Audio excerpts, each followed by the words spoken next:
Good afternoon. I'm going to go ahead, if everybody's prepared, and call this meeting to order. It's 10 minutes after 1, special meeting of the Board of County Commissioners.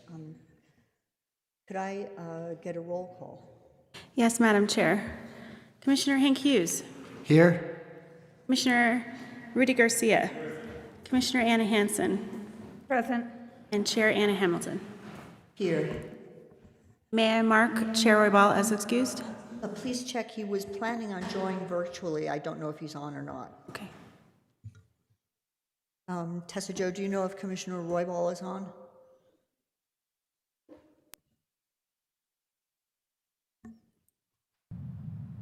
You can tentatively mark him as excused, but we will check and see if he's attending virtually. Madam Chair, can you hear me?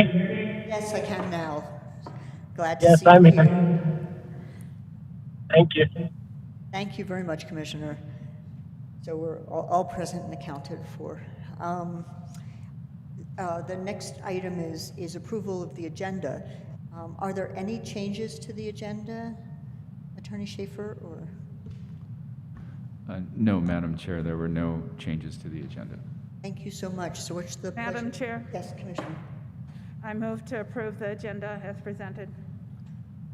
Second. Thank you. So I have a motion and a second. All in favor, please say aye.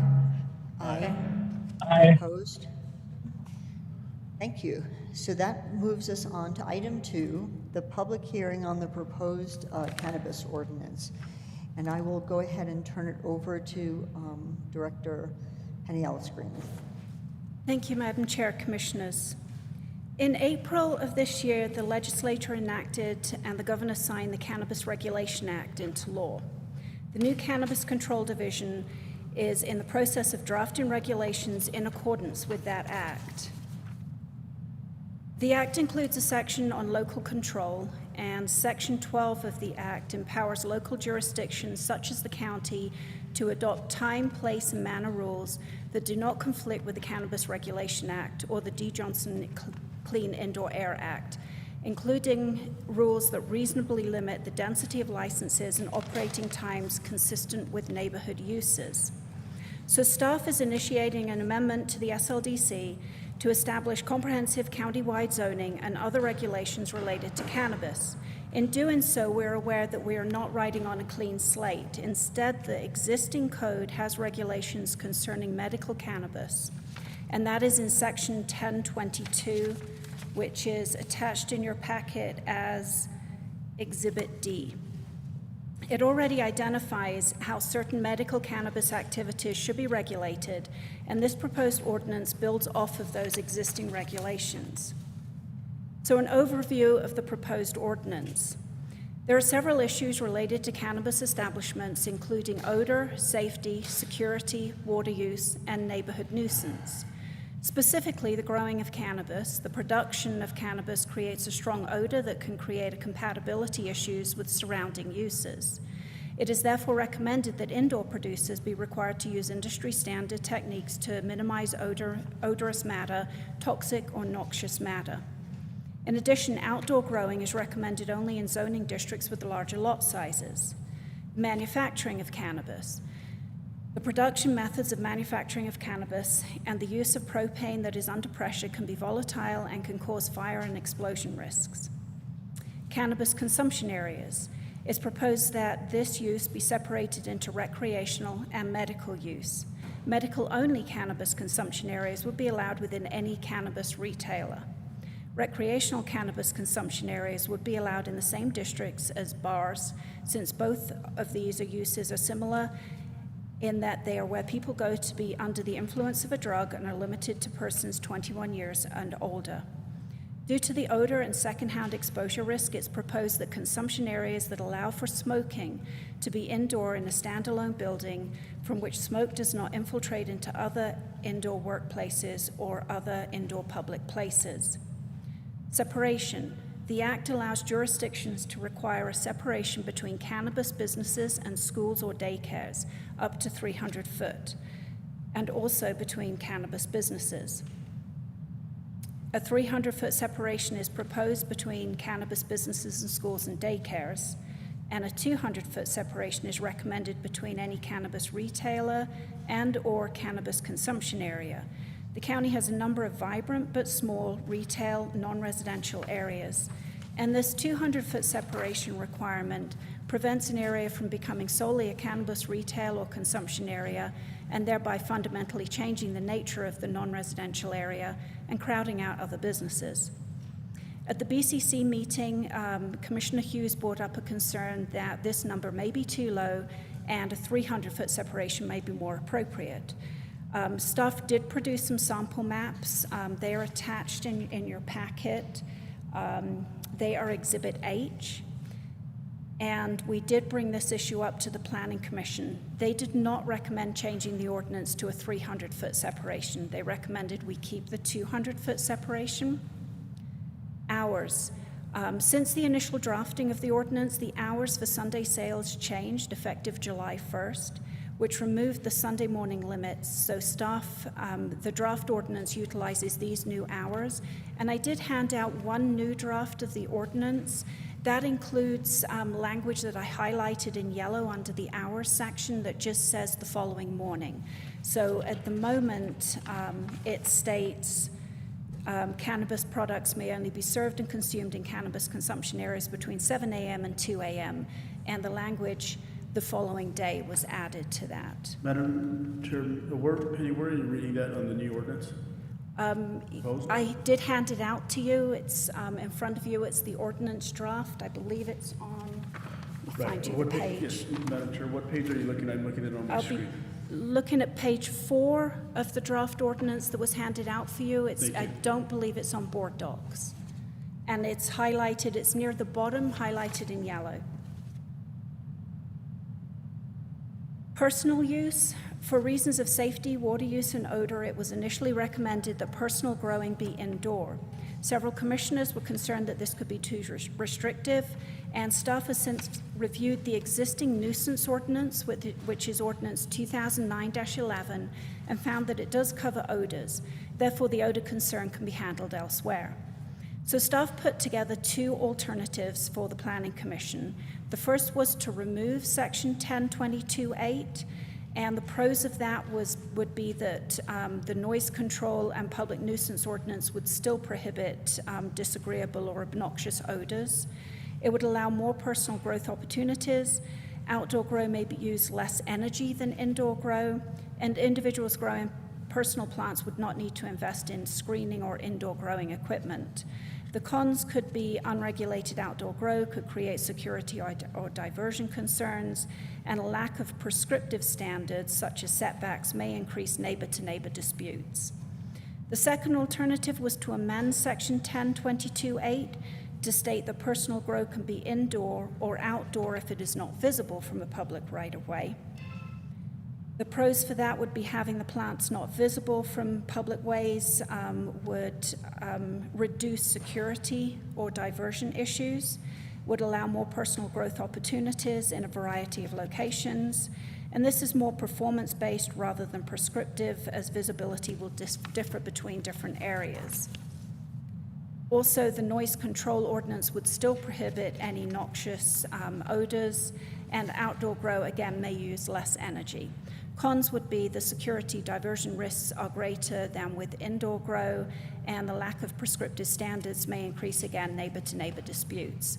The Planning Commission recommended the removal of Section 1022.8, and in the revised draft ordinance in your packet, staff recommends that the first clause of that be retained to make it clear that cannabis cultivation and production for personal use in quantities as permitted by the Act is allowed anywhere in the county. So we would just strike the section that says it needs to be indoors. And that is what's proposed to you in the ordinance. So the details of the proposed ordinance.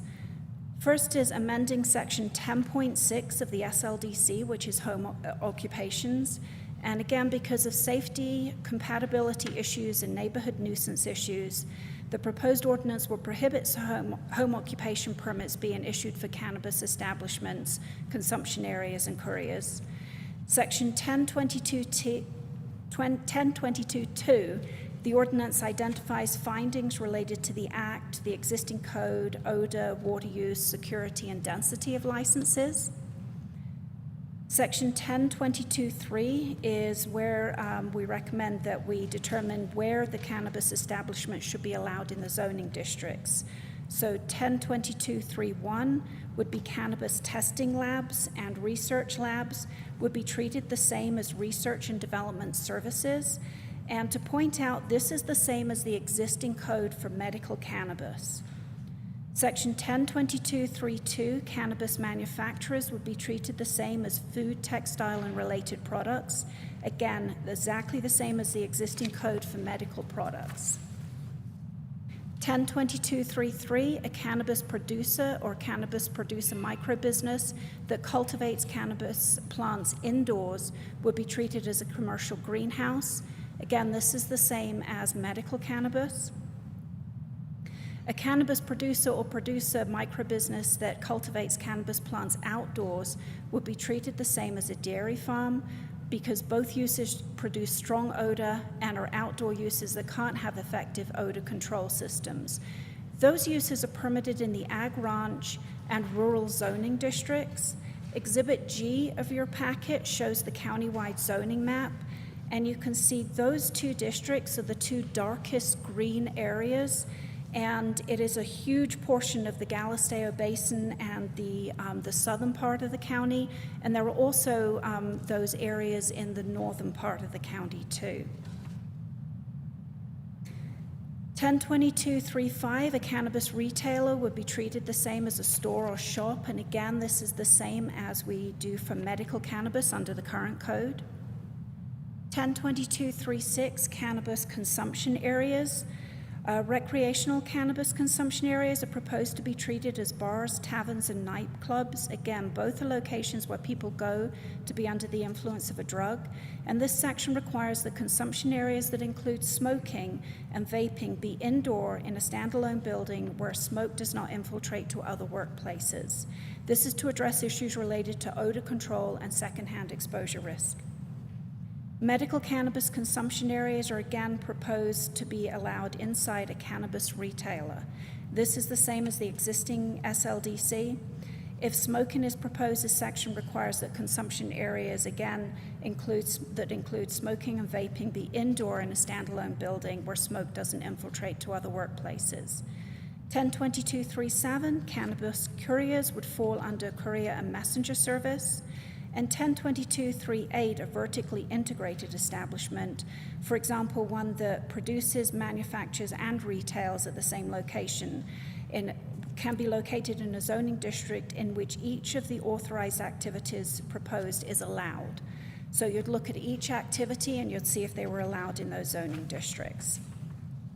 Separation between schools and daycares, 1022.4 proposes a 300-foot separation. Separation between retail and consumption areas, 1022.5 recommends a 200-foot separation between cannabis retailers and or consumption areas.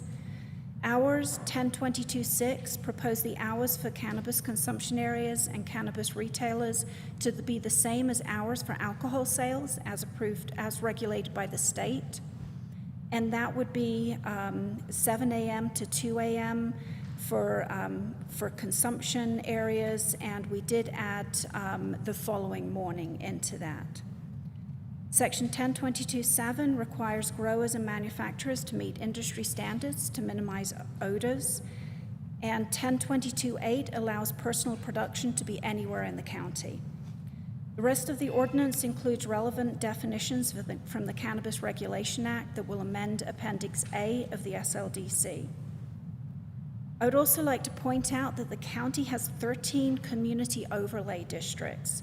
So if a community wanted to amend what we propose here, they have the right to go through an overlay amendment, and we would work with the communities to find a more streamlined way to do that if it's just the cannabis section that they want to regulate. For example, if they do allow cannabis production and they want to put stricter standards on, or if they don't allow and they want to allow it, they could come through and amend their overlay. I also wanted to point out that the Act covers the Office of the State Engineer requirements regarding water.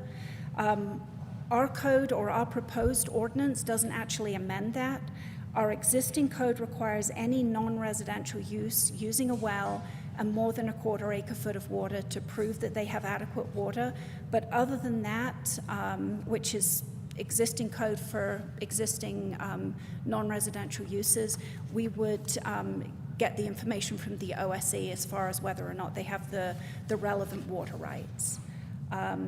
And if approved, this ordinance would take effect in 30 days, and we would hope that that would be in time for the state to start issuing licenses for production starting September 1st.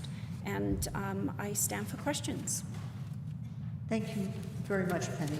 I believe we have a few people online. Do the commissioners, are you all copacetic with holding questions till we do the public hearing part? Everybody's good with that? I'd like to answer questions first, or ask questions. Yep, I'm fine with that. Okay, well, let's go ahead and do the public hearing, and then we'll be able to do the questions all at once. So I'm going to go ahead and open the public hearing.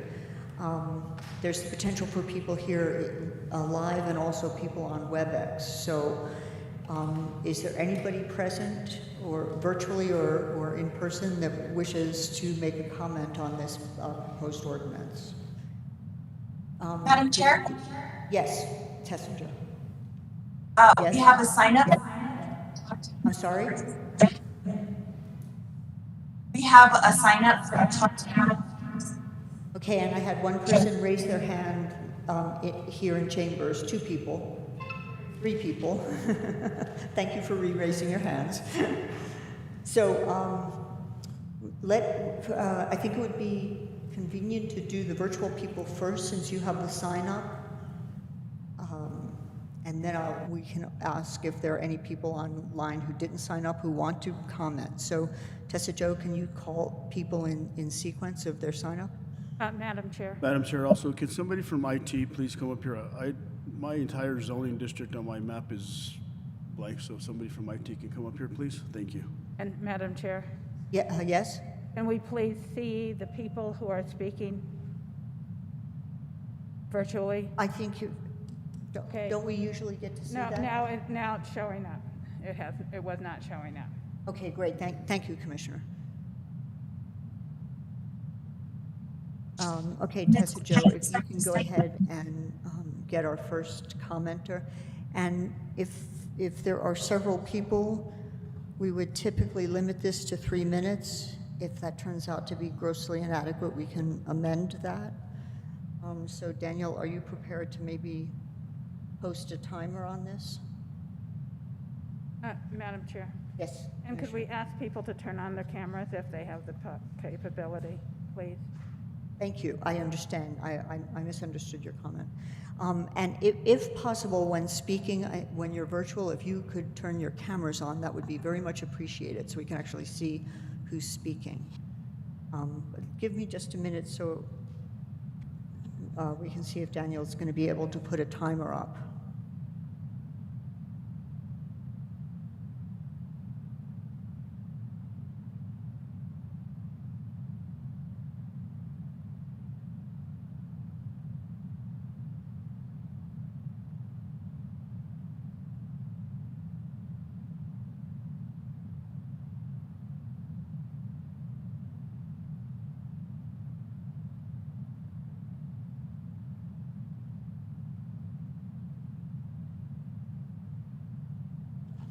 Okay, we have our timer up. Tessa Jo, if you'll call the first person, and as each person comes online to testify, we will need to have our clerk swear you in.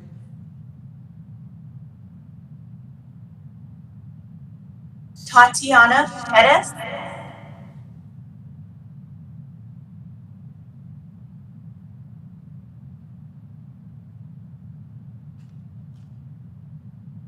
It doesn't appear as though she's signed up to the WebEx. I'm sorry, Tessa Jo, I missed the very last thing you said.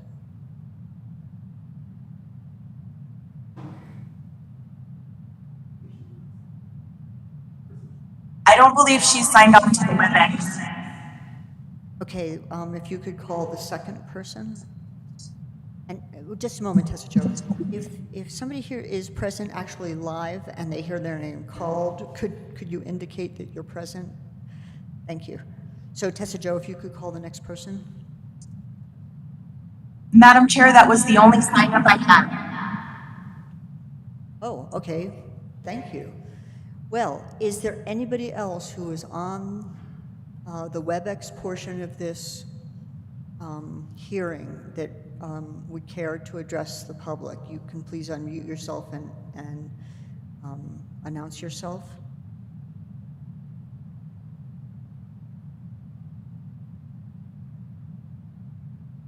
Okay, Tessa Jo, at some point later on, before we close public hearing, let me know if anybody else virtually has indicated a desire to speak.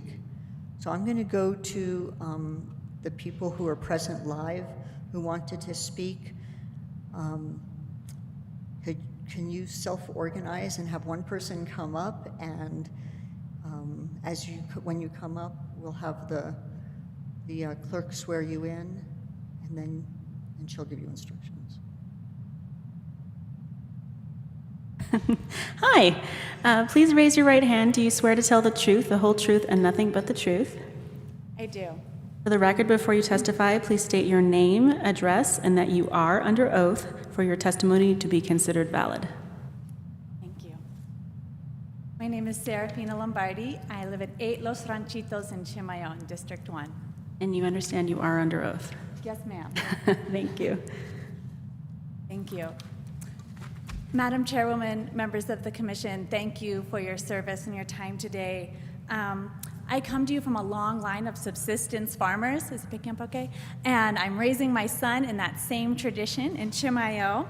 I have dedicated my life to the land, the water, and the people of northern New Mexico. And with that background, I want to share my concerns with you today.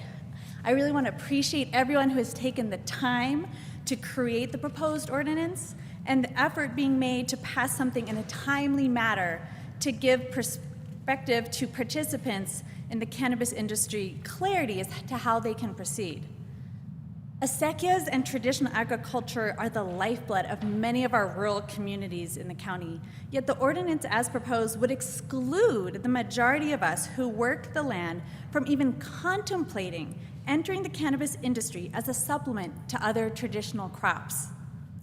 Creating such a high barrier to entry for outdoor growing by limiting them to the same zoning as dairy farms is unjust in its exclusion of many traditional communities. The ordinance needs to be more nuanced, including significantly more expansive zoning options for outdoor micro licensees.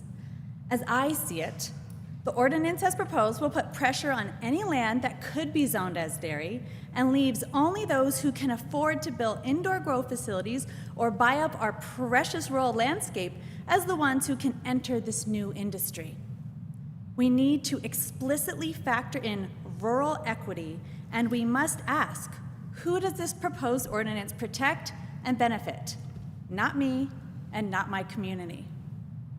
Many of us in the county are already feeling the pressure of gentrification. We need to take whatever measures we can to ensure that the cannabis industry does not just become another pressure pushing out our traditional residents, but focus on how this can be an opportunity to support long-standing community members. I ask that you table this ordinance until we have a more equitable proposal to consider with greater stakeholder input. I understand that there is an urgency and that business people want to move forward and we need information, but the idea that odor is going to be so problematic for our neighbors, I don't know what research anyone's basing that on, but it's not my lived experience, and I would ask that we really rethink what's been proposed. I very much thank you for your time and service today. Thank you very, very much for your comments. I suspect there may be some discussion of that after public hearing. I think we should take everybody's and then, who cares to speak, please come forward.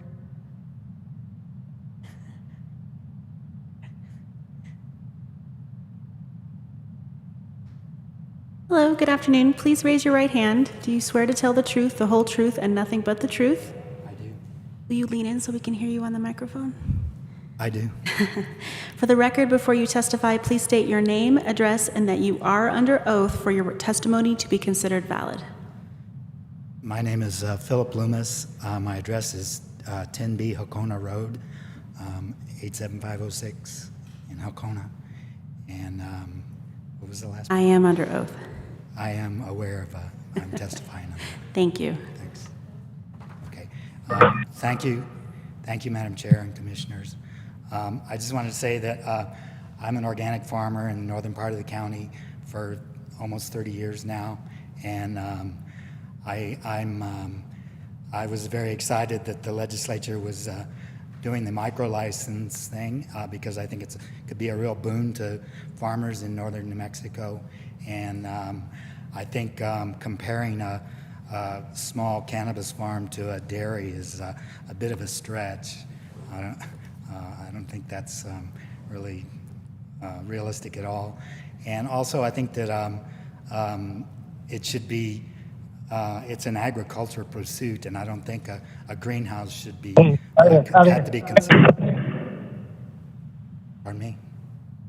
No, please continue. I think that was a glitch. Oh, okay. I don't think a greenhouse should have to be considered commercial. I think it should be considered agriculture, and agricultural zoning should apply.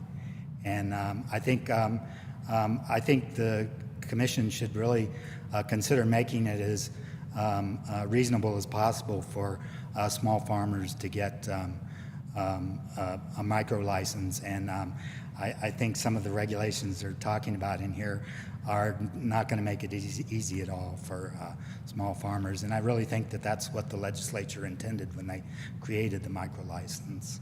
So I think that's all I have to say for now. Thank you. Thank you very much. And I just wanted to indicate, I mean, our first two speakers were very concise, and that's appreciated.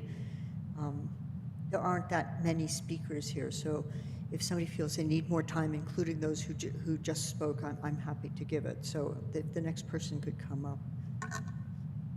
We will keep the timer running just because it gives people a benchmark. Good afternoon. Do you swear to tell the truth, the whole truth, and nothing but the truth? I do.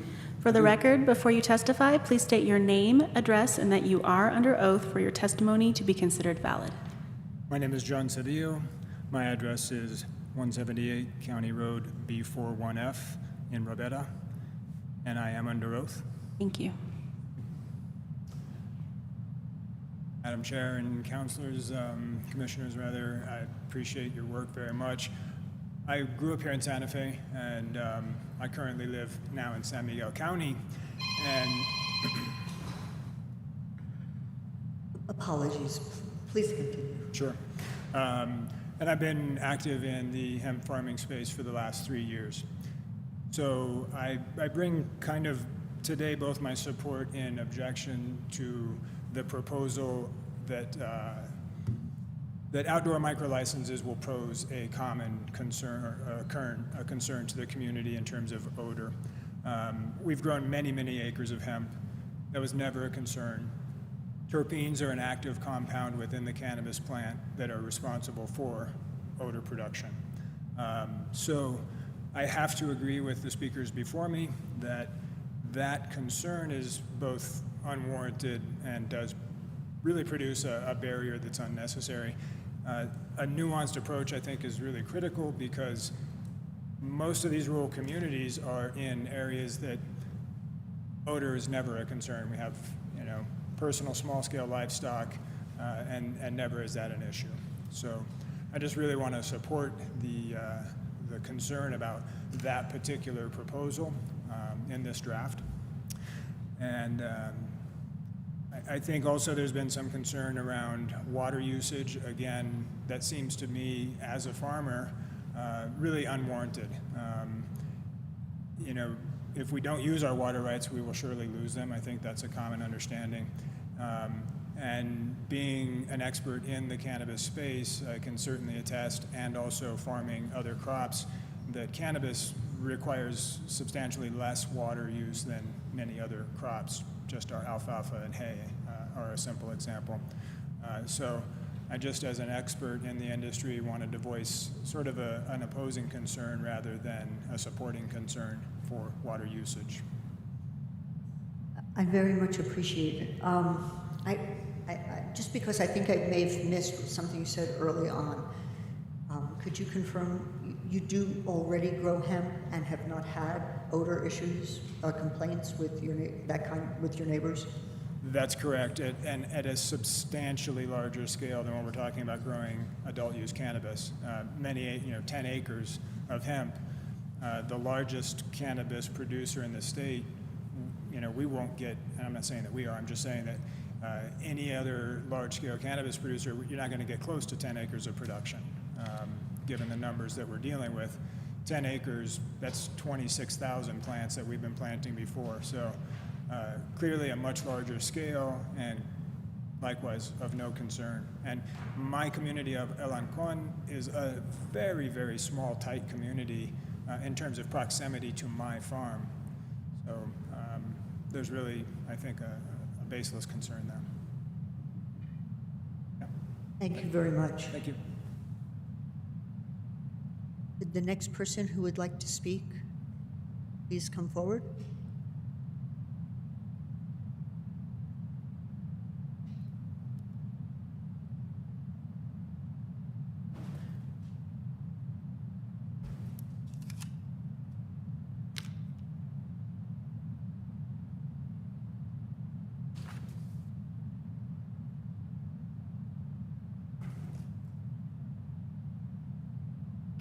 Hello. Do you swear to tell the whole truth, and nothing but the truth? Yes, ma'am. For the record, before you testify, please state your name, address, and that you are under oath for your testimony to be considered valid. My name is Erica Rowland, and my address is 8334 2nd Street, Northwest, 87114, and yes, I'm under oath. Thank you. Thank you. Hello, Madam Commissioner and other counselors. My name is Erica Rowland, and I have to apologize. I just recently received this ordinance. I'm new to this procedure and legislature and trying to be an entrepreneur and do this kind of on my own and navigate as a farmer, a heritage farmer in New Mexico.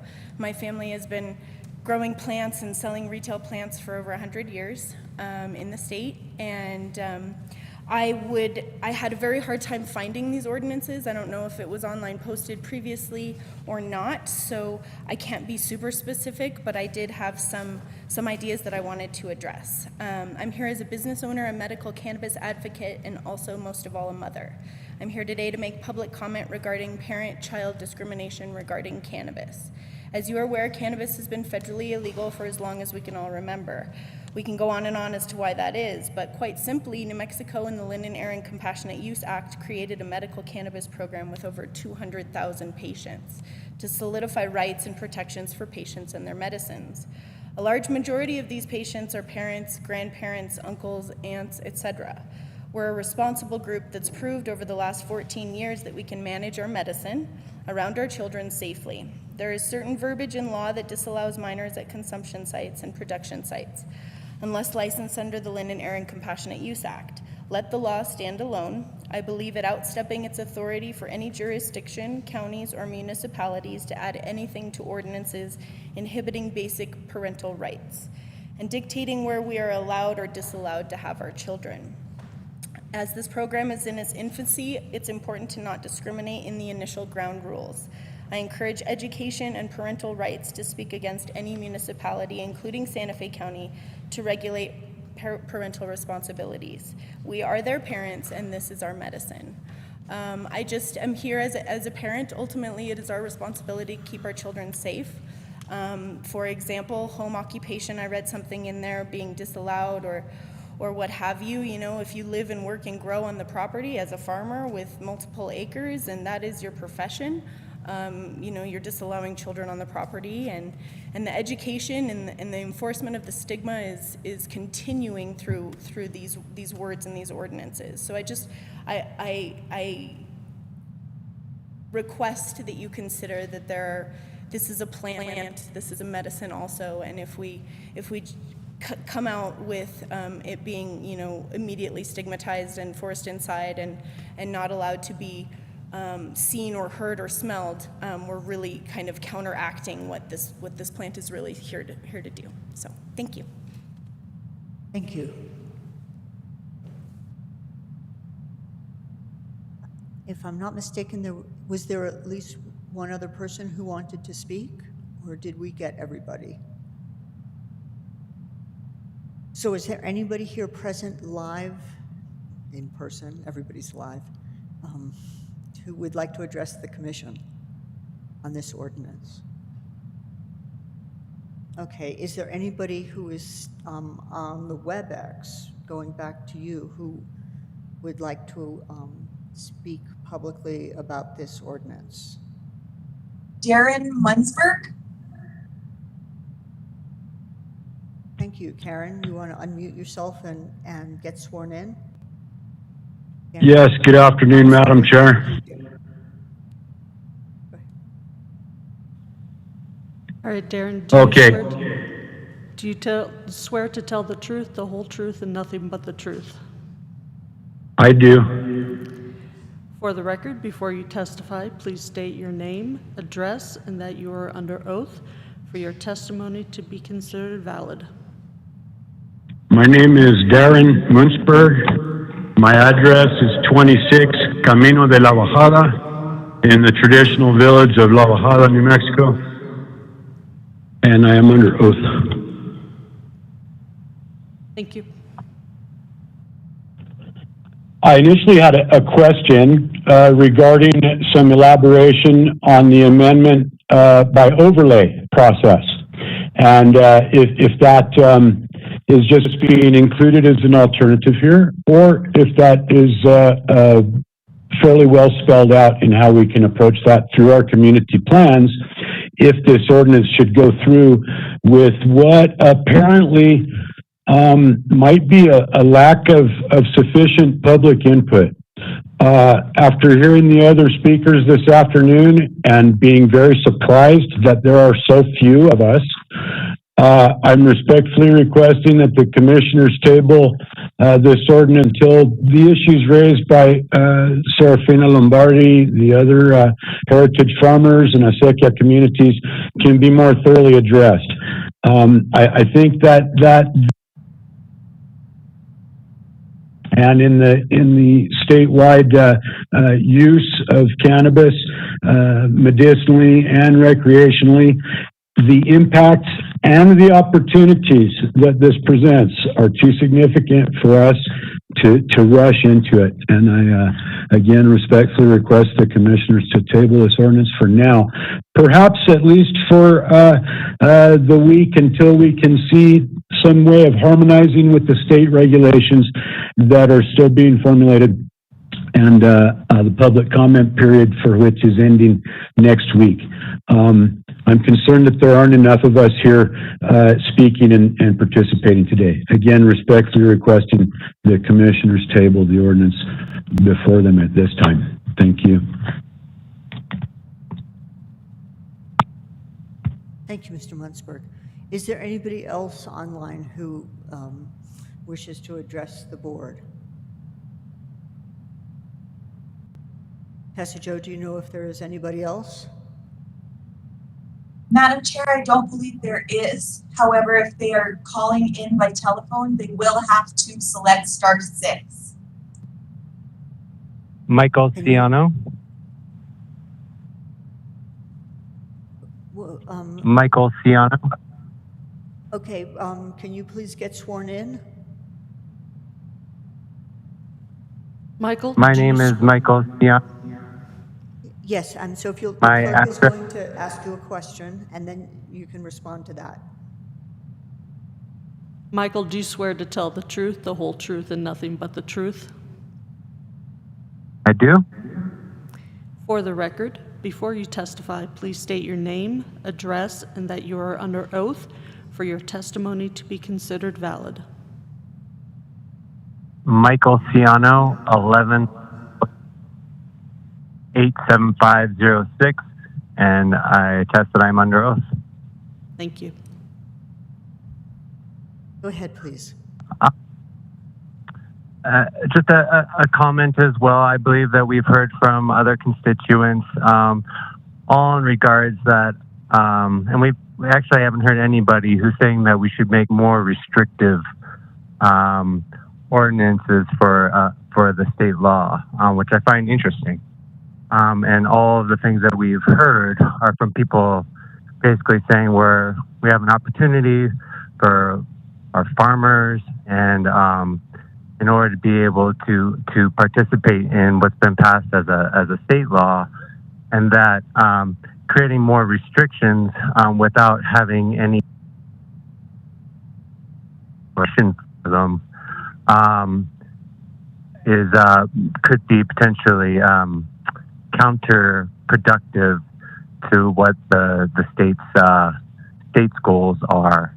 So I would ask that the county consider tabling the ordinance as well, allowing things to unfold through from the state legislature instead of taking a proactive stance and assuming problems and issues, and instead to address them as they come in order to be able to see what directions, if any, need to be taken within the county. And that's it for me. Thank you very much. Tessa Jo, is there anybody else who is online who would like to address the board on this ordinance? No, Madam Chair, not that I'm aware of. Okay, thank you very much. Having heard the public testimony, I'm going to go ahead and close the period of public comment. I suspect that we have quite a few questions. I think some of them even relate to some of the things that were commented on. So I'm going to open it up to the commissioners, and I'll go down the row. Commissioner Hanson. Thank you, Madam Chair. So I too had a couple questions about the zoning. I think that actually for micro licenses, which I'm very concerned about, I'm looking at the zoning chart, and I believe that dairy is one dwelling per 50 acres, and I think that we might consider more, such as down to rural fringe at least, which would be one dwelling per 20 acres. I think for a micro business, which I believe is 200 plants, if I'm not correct. I believe I'm correct. It's 200 plants, correct, Penny? I just want to make sure that I'm making the right premise. You turn the mic on.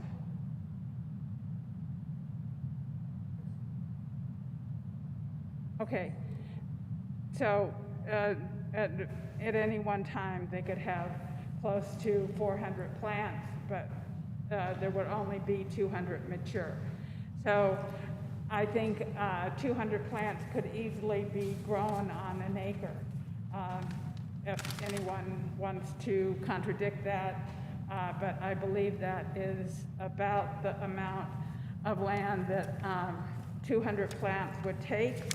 So if we're excluding all of these micro and small farms throughout northern New Mexico, which, I mean, even one dwelling per 10 acres, which is rural residential, they would be able to keep it in a relatively small area and make sure that the smell would not be drifting over to their neighbors.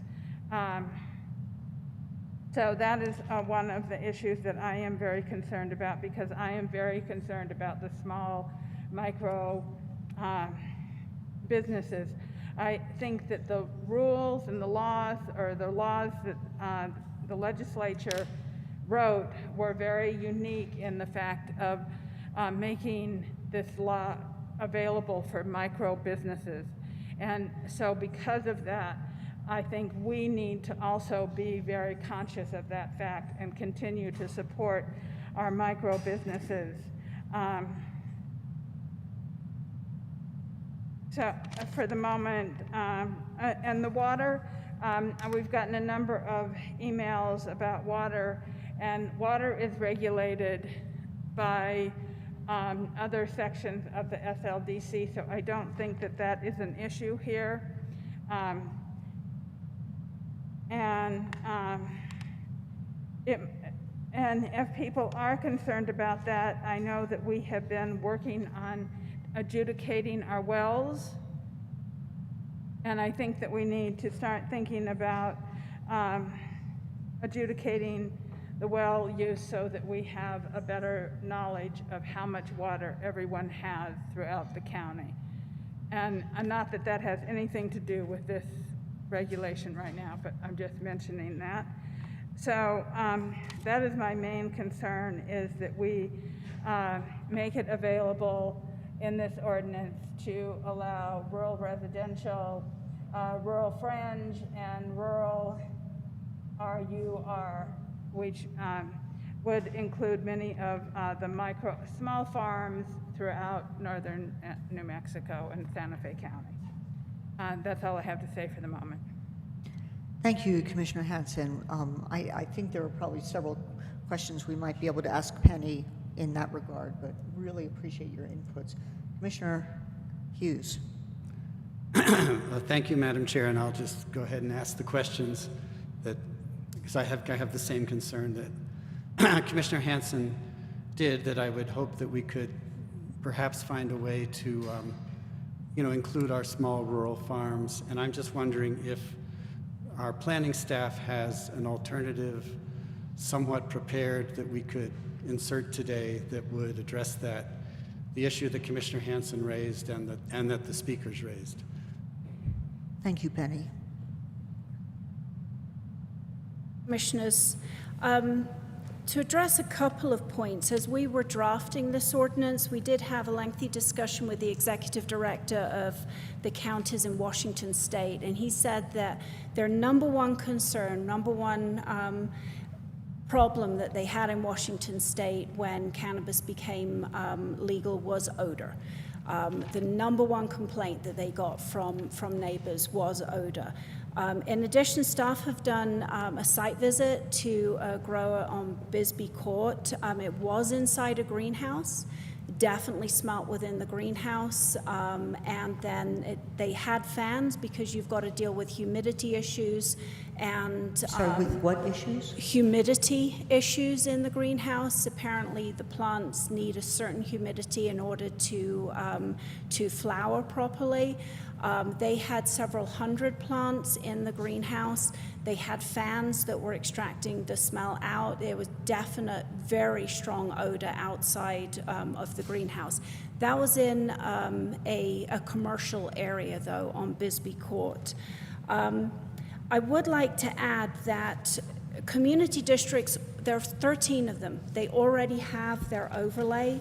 And for example, in Chimayo, they have 4 zoning districts that would allow outdoor grow. So some of the overlays already allow outdoor grow. Of cannabis specifically? They allow the dairy farms, and therefore for outdoor grow, if we use that same zoning districts, they would allow outdoor grow. We do allow indoor grow throughout the county. I also did hand out to you several documents, these are just articles from, I believe there's one from the New York Times, from Denver Public Health, that do talk about the smell. So I think that it's been established that there's definitely an odor, and that was our concern. when we looked at outdoor grow on a large scale. So going back to the community districts, Commissioner Hughes just asked, would there be a procedure? If we get communities that want to amend their overlay, if they've already got an overlay, we will come up with a streamlined process to amend it just specifically for this. And we will deal with them together, so we're not waiting years and years for communities. I believe there was a speaker on WebEx from the community of La Bajada. We are in the process now of working with them to create their own plan and their own overlay. We've got 13 already in existence. So if they do want to move forward, again, we work by consensus when we're doing community planning. If there's consensus for the community that they want to regulate in a different way, then that is something that we can do. And we will do a streamlined process. And I'm looking to Greg and to see if I missed anything from the points. If I could, Madam Chair. Yes, please. I think the challenge for Santa Fe County and all local governments throughout the state is that the state legislation imposed an exceedingly short time frame in which local governments could examine some of the complex issues that arise relative to compatibility of uses under the Cannabis Regulation Act.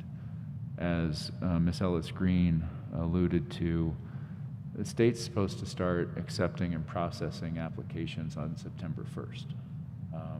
That's, again, a very small window of time in which to do robust community planning along the lines that Ms. Ellis Green was describing, and several individuals from the community have suggested is appropriate.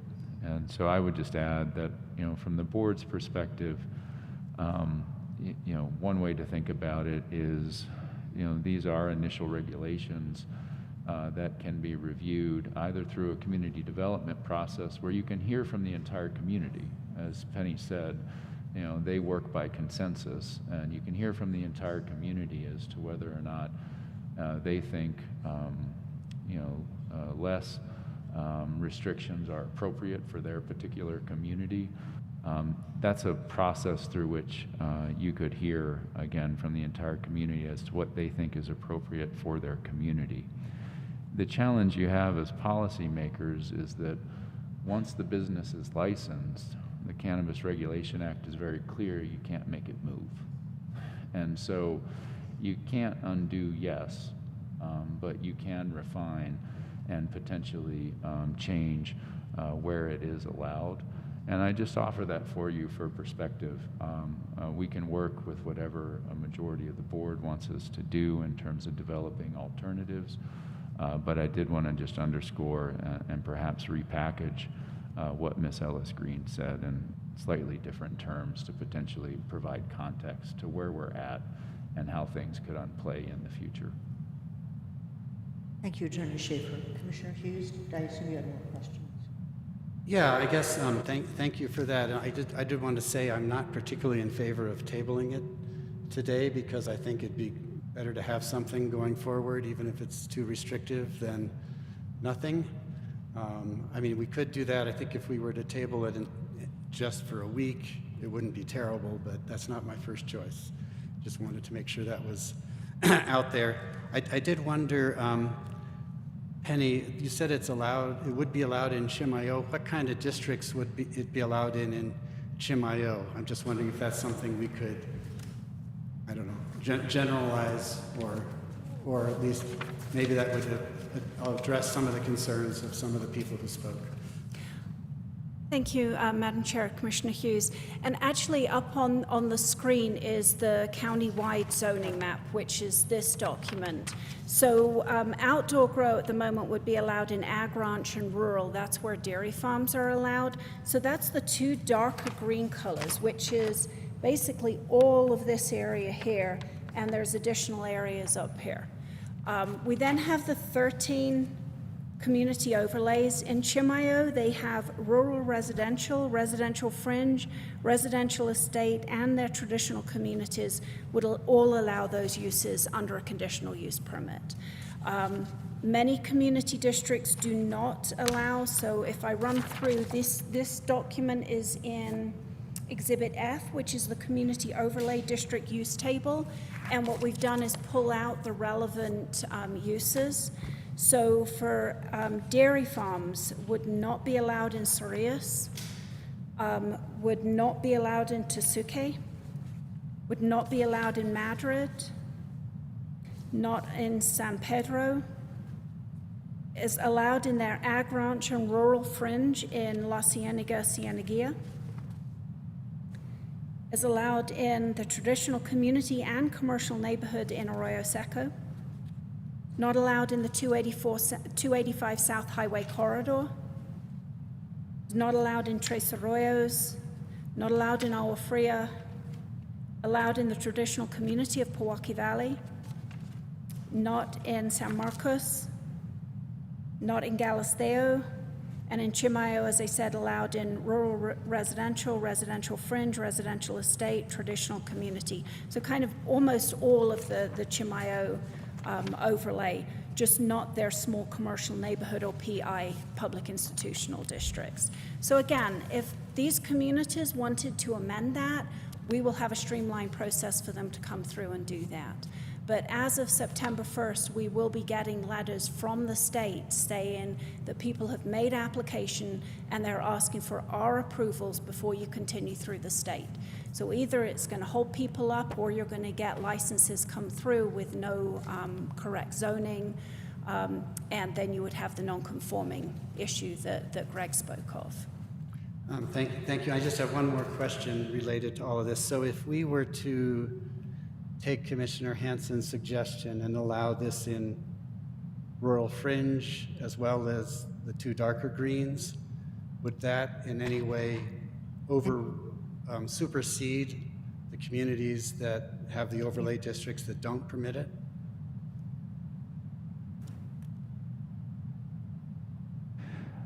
Mr. Chair and Commissioner Hughes, it depends upon how it's written. Again, we were attempting to find uses that, or staff was, that they felt were similar for purposes of zoning and looking at the compatibility. So I guess it would depend upon how it's written. I would just note that relative to rural fringe, if the board were to adopt staff's recommendation, that would be permitted as a conditional use, and so that would be an opportunity for someone in that area to get permission where any site-specific compatibility issues could be addressed. So I would just note that for the record, that under staff's proposal that, rural fringe, it would be a conditional use, I believe. Ms. Ellis Green, if you could correct me if I'm wrong. Why would it be a conditional use? Madam Chair, I'm just explaining what it would be if staff's recommendation were accepted. So staff said, for purposes of zoning, the recommendation from the Growth Management Department was to allow outdoor growth wherever dairy farms were allowed. So under the existing use table, dairy farms are a conditional use within rural fringe. So I'm just explaining what staff's proposal would be. You answered my question. I get it. Madam Chair, Commissioners, I apologize. I think I misspoke earlier. When I did the presentation, I stated where it would be as a permitted use, which is an administrative approval, but Greg is correct. Dairy farms are allowed in the rural fringe under a conditional use permit. So there are actually 3 zoning districts that, under our current proposal, so it would be ag ranch, rural, and rural fringe that would be able to have outdoor grow either as permitted or as a conditional use. And what about rural residential? Because for the record, Commissioner Hansen suggested that because that's a dwelling per 10 acres. Is it a conditional use in rural residential, dairy farming? There are current countywide zoning use table are permitted in ag ranch and rural and conditional in rural fringe. Okay. So Commissioner Hughes, do you have questions? No, I think that all my questions are answered for now, and I'll continue listening to the other questions. I'll come back, and I can come back around. I'll go to Commissioner Garcia and then to Commissioner Roybal. Thank you, Madam Chair. I don't have any questions. I'd like to actually address the rural fringe areas, which is that dark green area, which is District 3. And this is the rural fringe here, all this green area. Penny, Madam Chair, Penny, once again, explain to me where rural fringe is on the map up there, please. Madam Chair, Commissioner Garcia, rural fringe, there are smaller areas of that. South of the Community College District, you'll see that, that green area, the lighter green area. That's rural fringe. You'll see some south of the tribal area around Powake and 285 that goes north, to the east and the west of 285. You will see some more down by the Community College District between I-25 and State Road 14. There's another small area there. And there's another small area in the south on the map where it says Cedar Grove going over towards Stanley. There's another Can I band. interrupt for what? The map that you have posted up here does not look like the map that is Exhibit A that is in our packet materials, which actually has a key, and it shows dark green as ag ranch and that medium day glow green as rural, and rural fringe as a very kind of light tannish green. And it's not following that. Madam Chair, it is an Exhibit G, which is the countywide zoning map. The colors may have come up differently up there, but what you will Yeah, see it's is... Exhibit G, that's what I have up on my screen. Yeah, my colors on this map look a little bit different. This is the ag ranch, this dark green color. The kind of brighter green that you're seeing up there is the rural. And then the areas where you've got rural fringe are these If I could, smaller I'm areas sorry, Penny, here. just so that everyone's following along, it might be useful if those who are running the actual presentation could pull up Exhibit G from the packet material. That would be very I helpful. believe what is up now is the interactive zoning map, and that's why the key is not shown and why the colors might look a little off. Thank you very much. So we'll wait just a moment, and then you can proceed with your questions.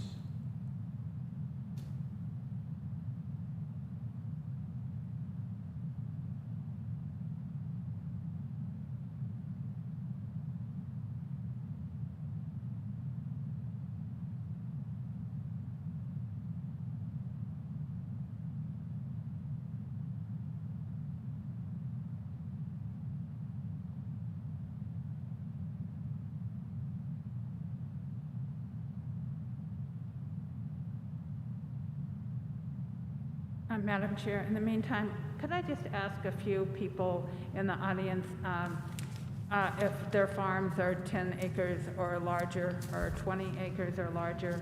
Because I believe that a lot of farms in the agricultural farms in the county are probably 10 acres to 20 acres. Is that correct?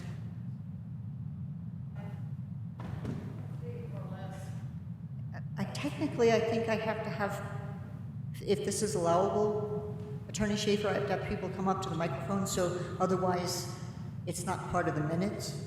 That's correct. I think the better practice would be to call people up so that they can speak into the microphone, identify who they are, and so that you would have an actual record. I think that would be the better practice. If you guys don't mind coming up really quickly and giving the acreage while we're waiting for this to be posted.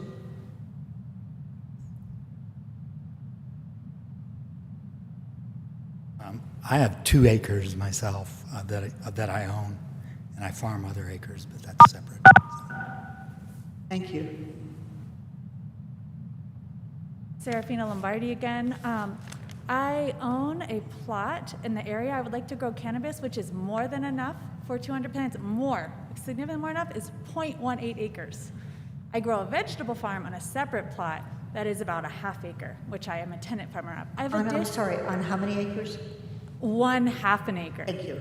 And I have some additional comments when it's appropriate that I would like to make in relation to the conversation that's transpired. Okay, we'll see if we can reopen public comment.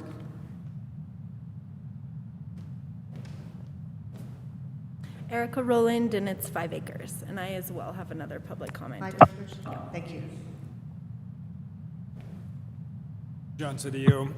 My farm is 10 acres, and I would say that most of the farms in my specific region are 10 acres or less. And did you not say that you grew several thousand plants per acre, not? Well, yes, several thousand plants per acre, but 26,000 plants on our For 10 farm. acres? For 10 acres, correct. Thank you. And if we could, I'm sorry, just Thank so you, we have Madam a Chair. clean record. I'm sorry. And that's in San Miguel County, is that correct, sir? Yes, sir. Okay, thank you. So, do you? the map Michael is still Scano, not up, But we were with Commissioner Garcia, so I will cycle, oh, here, the map's up now. So Commissioner Garcia?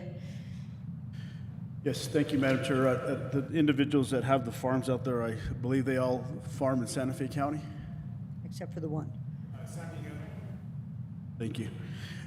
Thank you, Madam Chair. In regards to the fringe map, is a lot of that fringe is in District 3 and in District 1. And according the way I read the ordinance, Penny, please correct me if I'm wrong. This is already allowed in those, basically in the green areas, the dark green, the light green, and the right? Is that correct? Madam Chair, Commissioner Garcia, that is correct, either as a permitted or as conditional use in those first 3 green zoning districts. Thank you. Also, so the ordinance that we're considering today, there's been a lot of talk regarding dairy farms and comparing these to dairy farms. Can you give us the definition of what a dairy farm is? Because a dairy farm to me is something when you go to southern New Mexico and you pass Las Cruces as well as heading into or down south into El Paso, that is a dairy farm to me where you have a lot of cattle, cows out in that area. And the only dairy farm that I know of in Santa Fe County is in Commissioner Royball's district, or it used to be a dairy farm, which is in the Nambe area, which I don't know if it's still there anymore. But just for the record, can you describe to us what a dairy farm is according to the code? Madam Chair, Commissioner Garcia, our code doesn't have a definition for a dairy farm. What we did when we looked at where the appropriate uses would be is we looked at what had similar implications. And the odor issue with a dairy farm was a similar issue to the odor with outdoor grow. Odor also with indoor grow, but remembering then you would have a system that would be able to filter the odor. Thank you. Madam Chair, also in regards to this ordinance, proposed ordinance is actually where the use, possibly color, size, height, where it's allowed within the limits of the county. And right now, this ordinance, we are not addressing water because my understanding is water is still at the state legislature in the LFC, the Legislative Finance Committee, which the state legislature is actually addressing how and what to do with these called plantations. And so right now, we're only looking at where the uses are allowed. And once the state legislature, the Legislative Finance Committee, acts on how the state engineer's office is going to allow or not allow water rights, then at that time we'll determine whether or not a grower can actually grow depending on what type of water rights, if they have any, correct? Madam Chair, Commissioner Garcia, yeah, we would take the decision of the OSC as far as what their water rights, what water rights are allowed. So we wouldn't regulate that separately.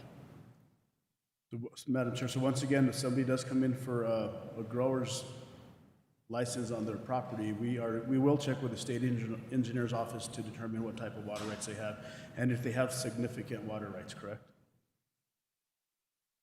Madam Chair, Commissioner Garcia, yes, we would take whatever it is the state engineer had approved for their growing. I believe what the Act says is that you need commercial water rights or other appropriate rights, or if you utilize a water system, they have to specifically state that the water they're giving you is okay to be used for cannabis production.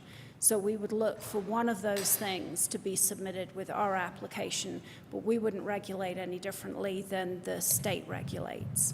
With the exception of what's currently in our code for if you're using a well and you're non-residential and you use more than a 1/4 acre foot, you do have to prove you've actually got the wet water as well as the water rights. The water rights portion is with the state engineer, but our code, whether you're doing this kind of business or any other business, if you're using more than a 1/4 acre foot from a well, then you're going to need a hydrology report. Thank you. In regards to greenhouses, Madam Chair, Penny, greenhouses are allowed for this type of use.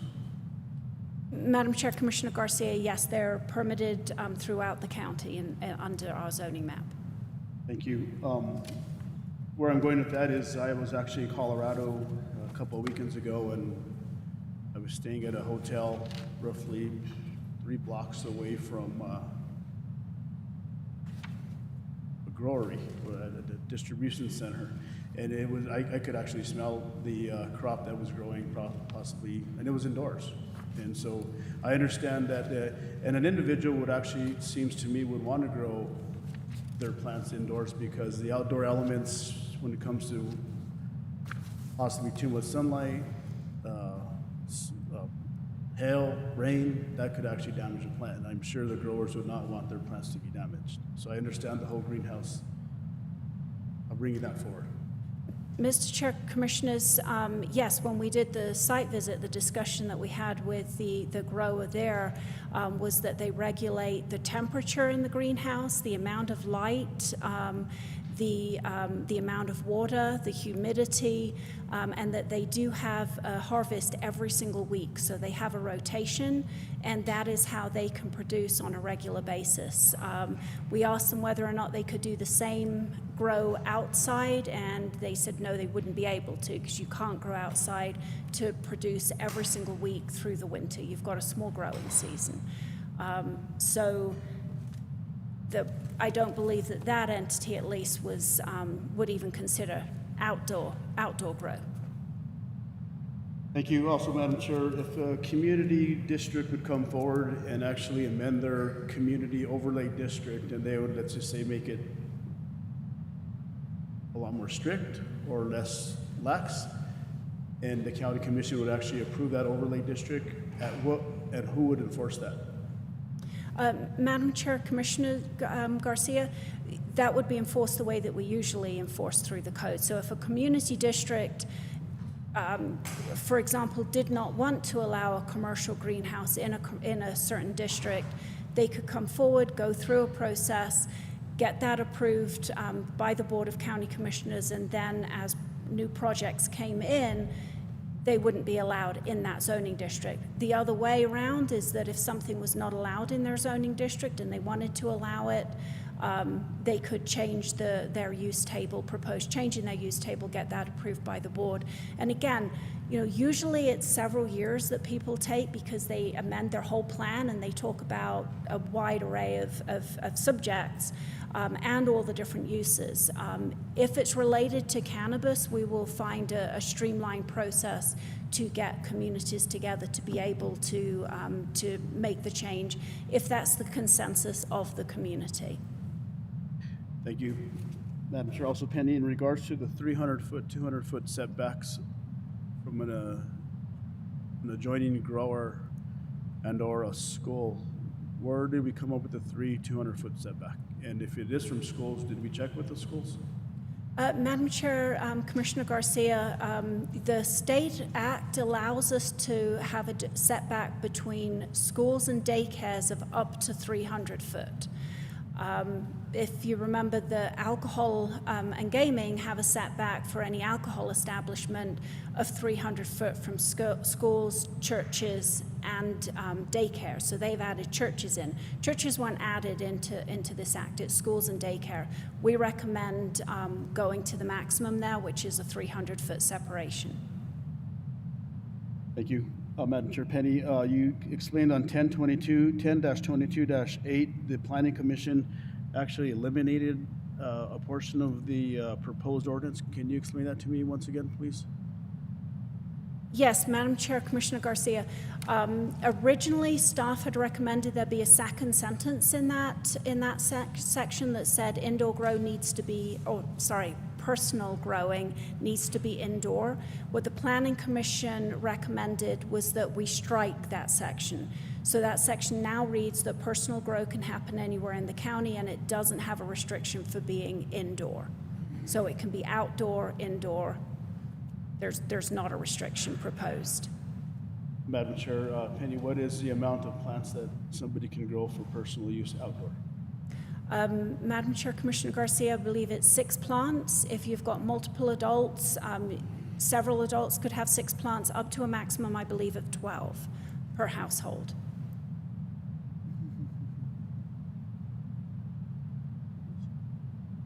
So, Madam Chair Penny, do you feel, from your opinion, that this is prohibiting local small growers from actually opening up what's it called, a growery or a place to grow? Producing Yes. for growing. Madam Chair, Commissioner Garcia, staff looked at the fact that within the county, we allow commercial greenhouses in all zoning districts. Some community districts did choose that they do not want commercial greenhouses in certain districts. But countywide, we allow them throughout the county. We allow them in a large acreage lots for outdoor grow. We believe that there's plenty of opportunity for the small grower as well. Thank you. Also, Madam Chair, just once again, this ordinance, proposed ordinance that we're considering today, doesn't really deal with water rights yet, correct? That is correct. Just want to put that on the record. And then also in regards to, I think this is something new that the county commission and local governments are actually dealing with statewide, as our attorney actually mentioned. And so I think we've done a great job, staff, you've done a great job as in bringing this forward within a certain deadline, because it'll be interesting to see some of those communities that do not have an ordinance and what's going to happen or how the state's going to handle that. But I think once again, this is something new that the entire state is dealing with, and as Penny mentioned earlier, if there is something we need to do for the local grower, the small grower per se, that we need to help and we can fast track it, as she talked to Commissioner Hughes about, then certainly I believe this commission is actually willing to move forward and help out you individuals that need some help out there if this ordinance is approved. And with that, Madam Chair, I have no more questions at this time. Thank you. Thank you. Commissioner Roybal, are you still on the line? Yes, Commissioner, I'm here. And I want to thank the community for coming out also and just bringing up their concerns. I want to make sure that, we do touch on all their concerns, but staff has done a good job, and we've been put in a position that we have to bring forward an ordinance, and so it's something that it's not always easy to make these decisions, but I do want to thank the community and who's had great comments and concerns that they brought forward.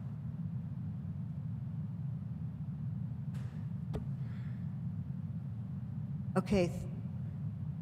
Thank you, Commissioner Roybal. Please break in if you have other comments. I do have a few questions. I'm going to cycle back around, however, to Commissioner Hanson and cover the commissioners one more time. And then if the commissioners have no objection, I will reopen public comment for the few additional comments that were requested. Thank you. I appreciate you reopening public comment. I am concerned. My biggest concern, and I mentioned this the first time we heard this, is the small micro grower. You know, that is something that New Mexico legislature took into account, and and also outdoor growth. You know, like I understand it's a nice idea and really a good idea to have everything inside in a greenhouse. It might be safe, but at the same time, I've lived in New Mexico for 50 years, just about. And many people throughout my life I have grown marijuana in their yards, in their outside, in northern New Mexico, southern New Mexico, and it's been perfectly fine. So I think by putting a heavier burden on the small micro grower, by making them only be able to grow indoors, is also placing another burden that I do believe that the legislature did not intend. They, I believe, intended that we would make sure that we had the opportunity for micro growers, small, you know, like Serafina and Phil and others here. I mean, they're growing on 2-3 acres, and so they might not have the resources to build a greenhouse, buy the lights, buy the equipment to start their business. And I want to make sure that they are not left out. That is one of my big concerns.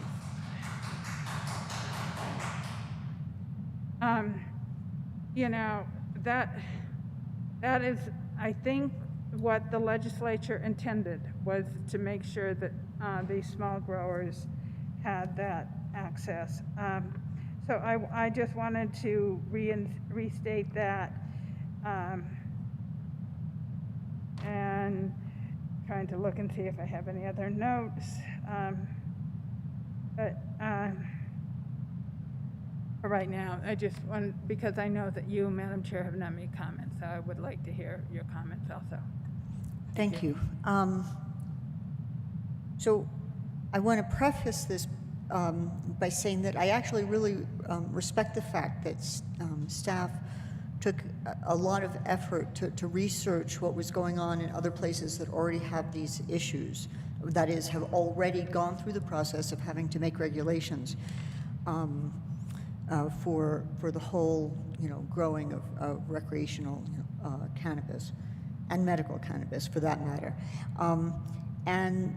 and there are always a diversity of problems. So I recognize, you know, the odor issue as being real, but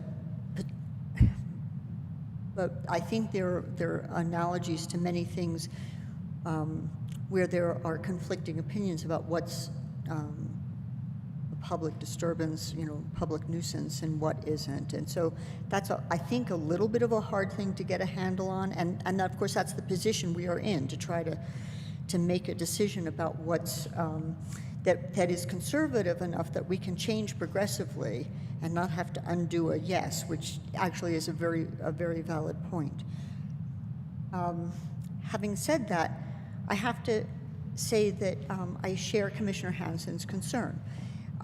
Frankly, I see a little bit of an analogy with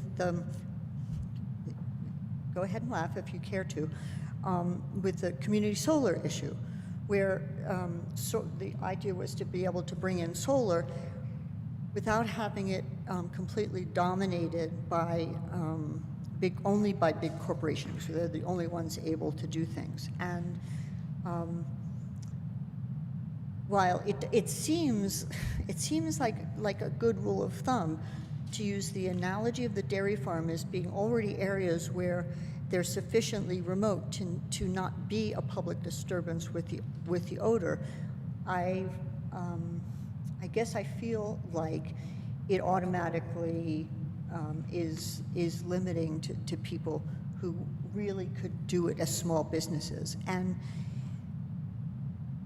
I have been very much in favor of New Mexico, and by extension, Santa Fe County, extending its economic development. And, but I'm very much in favor of that at a grassroots level, to favor small individuals and small businesses.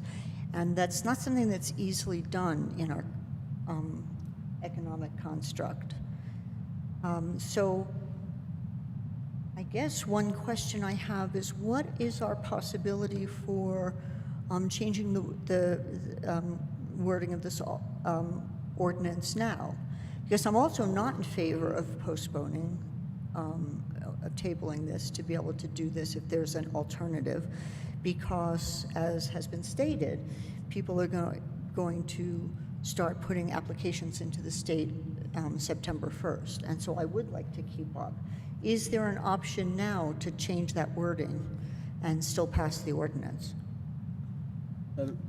I'll get right back to you after the question gets answered. But I think if some of our commissioners, sorry, Madam Chair, if we have some concerns, then we should bring them forward. We can change the ordinance all day long if we, whatever we want to help out. But I was asking the question specifically to Attorney Schaefer, so with respect to timing as well. Madam Chair, Commissioners, yes, the board always has the discretion to change proposed ordinances. What we would need is clear direction on what you want. Right. In terms of, whether there's an existing use on the use table that you feel is more appropriate by way of analogy, or whether there's a different or more appropriate by way of similarities of impacts. That would be, one species of drafting. Right. Whether you want to come up with individualized rules specifically for cannabis, that's a different thing. Whether you want to try and make a distinction between micro businesses and larger scale businesses, that becomes a different thing. So the short answer is, of course, you can change the ordinance. The slightly longer version is, how much time that takes depends upon what it is that a majority of the board wants to see happen. I would obviously recommend that if you have a conceptual direction you want to go in as a board, that we hit pause so that we can take the time to actually craft it, since no one approached staff in advance about a potential amendment to be worked on. It's not something that we have to just whip out and say, here you go with this work. So we would want to have the luxury of, stepping away from the meeting to make sure that we've captured whatever a direction is of a majority of the board. Okay, I hope that answers your question. It does, and so I think in our consideration we can talk about just how much time we would be needed if we want to do that. I'll go back to all the commissioners, but if there are no objections, I know this is a little unusual, but I'd like to reopen public comment. Is it? Yes? I'm just wondering if it might be more useful to the public if we had sort of an idea of what our proposal was, so that when they come forward to speak, they can say, yes, that is exactly what I wanted, or... That's possible, and that's a very good idea. Conversely, I was also thinking that if we heard the additional public comment, we would have a better idea of what we might want to include. So I can go either way on that. I'll happily go back around and then reopen public comment. Yeah, so I was looking here at 1022 3.3, 1022 3.4.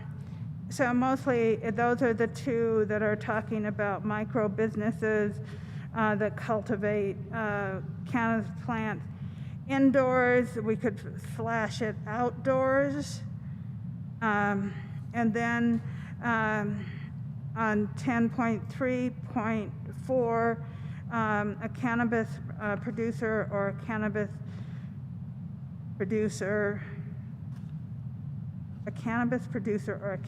producer micro business that cultivates cannabis plants outdoor shall be treated as the following.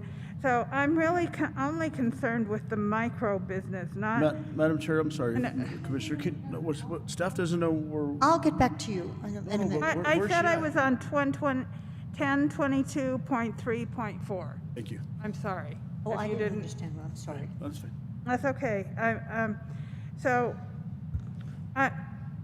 As I've heard from the commission, that mostly we're concerned with the micro businesses.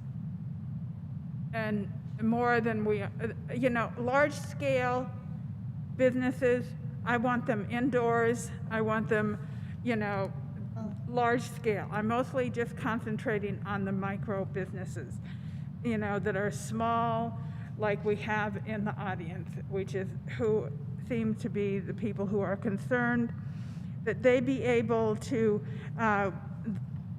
grow outdoors, indoors, and that we remove the word use dairy farms, and we include rural residential fringe, and we use them as conditional use. That way, Residential fringe or rural fringe? And rural residential fringe, which is one dwelling per 5 acres. So, but they would be conditional use, and they would have to come and get a permit still, if they're that small, but they're a micro business, because I really, really am concerned about the small individual not being left out, and that all of a sudden we have these huge mega producers are the only ones making money off of this. And I also want to talk about the fact that this is a very dry climate, so odor and smell travel differently in different climates. In a wet climate, it holds much more to the moisture in the air. And so I think we have to think about that, but those are just a couple suggestions.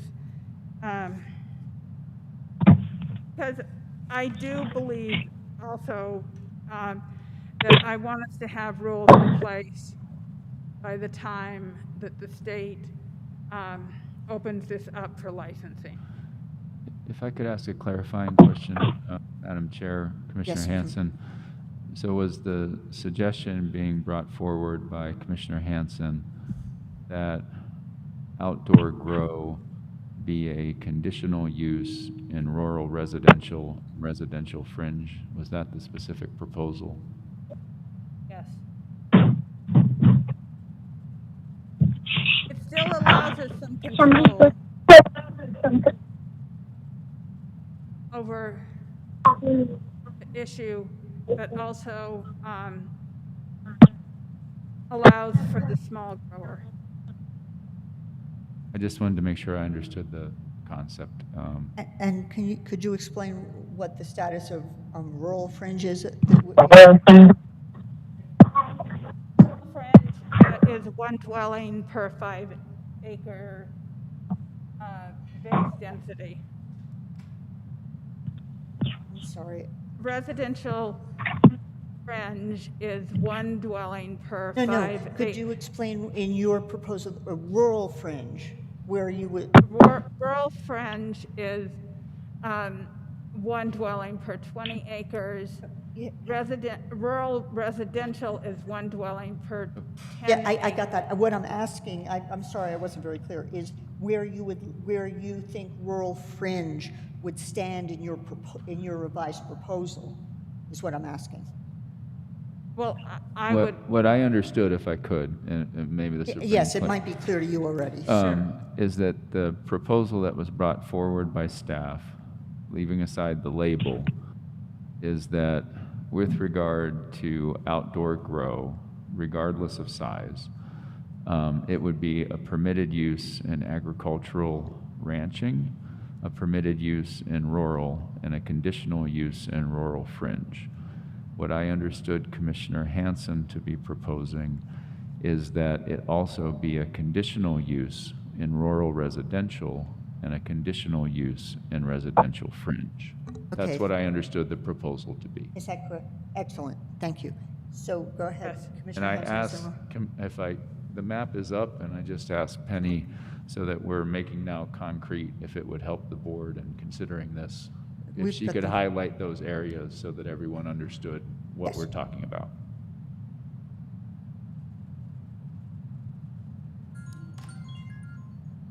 The rural residential is the pretty bright yellow color, and the residential fringe is the darker, kind of slightly orangey yellow color on that map. So it's large areas in this general area, south of the tribal area, this area here, to the southeast of the city and the, southeast of the city and east of the Community College District. There's some areas down here which is just north of the Lamy area in the general El Dorado area, a large area in San Marcos, and an additional area in around the Edgewood area and the Cedar Grove area. Okay, thank you. So Commissioner Hanson, I think you still have the floor. so, actually, it seems that most of our growers are on less than 2 acres of these small residential growers. So maybe we have to include this, a residential estate, which is 1 dwelling per 2.5 acres. I don't, like a residential community is 1 dwelling per acre. We don't have a residential estate is 1 dwelling per 2 acres. I'm just struggling with our small micro farmers. Madam Chair, I have a concern about residential estate. Those are the kind of the standard residential subdivisions. They're not the traditional areas. They're the standard residential subdivisions, like most of El Dorado. We don't see that we've got commercial growers in those areas. And then like residential community, again, that zoning district was established for very old small lot subdivisions that had been approved. Again, many of the growers in traditional areas are within community districts, and we will have a way to make amendments to community districts if that is the consensus of the community. Thank you. Is that covered for the moment, Commissioner Hughes? Yeah, I think I agree with what Commissioner Hanson is proposing, and I also would not be in support of bringing it down to the residential estate level. But that's where I sort of want to hear from when we hear from the public again, whether that includes enough new land. I think, and we would be saying with a special use permit, correct, with these 2 new areas that we added?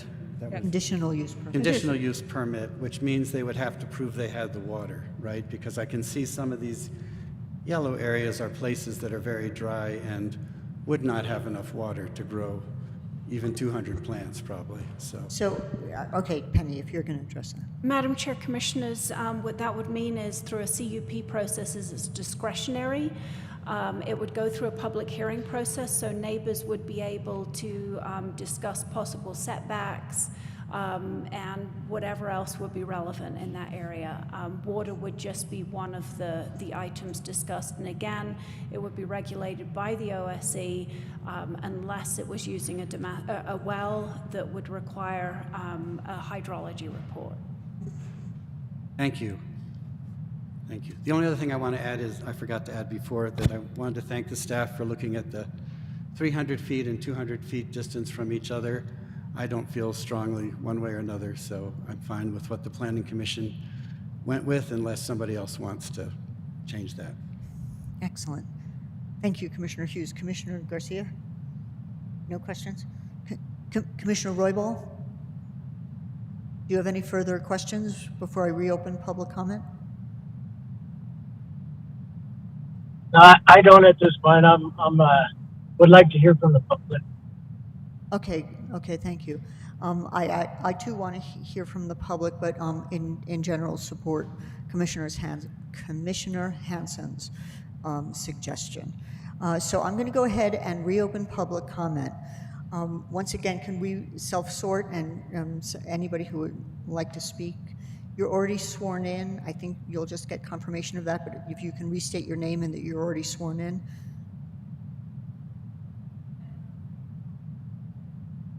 You know, all you have to do is state your name and that you're already sworn in. Yes, I think that's what I did. Okay, good. Thank you. Excuse me a minute. Madam Clerk, am I correct? I believe so. Okay, good. Maybe I was overstepping myself. So you can go Unless ahead and Attorney make Schaefer can clarify. Excellent. Thank you, So Madam if you could go ahead and make your comment, if you stated your name, we're good. Thank you, Madam Chairwoman. Thank you, members of the commission. Again, really appreciate your thoughtful process, and that it's a challenging situation with the timeline, and a lot of work has gone into this. It's complicated for those of us who are not experts in zoning. I really respect this county, and I've had wonderful relationships with many staff on many levels, so thank you to everyone who works here. I made a lot of phone calls to try and get the key to that map to understand where I fit in, and I still don't know even from here. So starting there, I've made an attempt to understand the ordinance in my free time as a working mom farmer, and this is the closest I've got, and it's still a little confusing how I would fit in.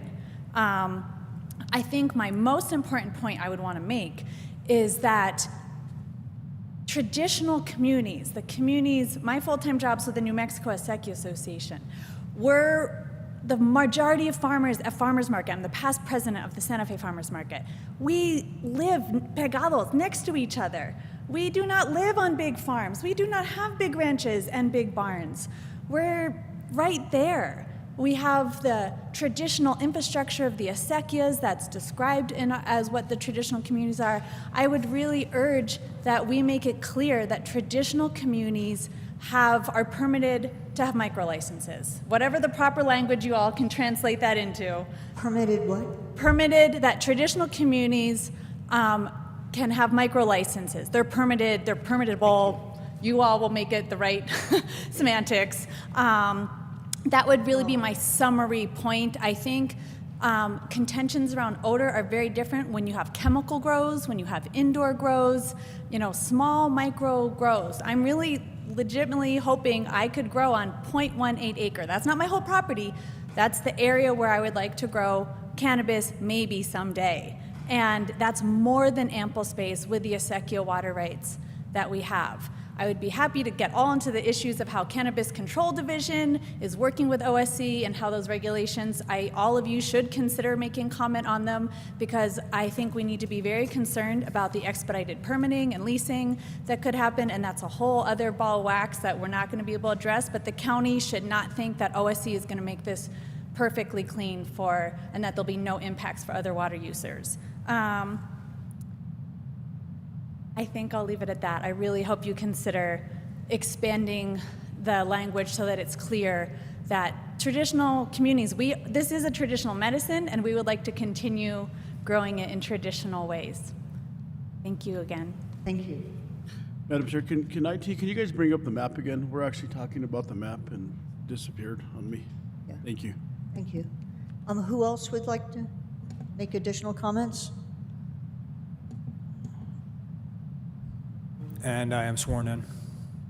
So I just wanted to add a few metrics for your consideration, really to sort of support the idea that large areas are not necessary for a cannabis microbusiness.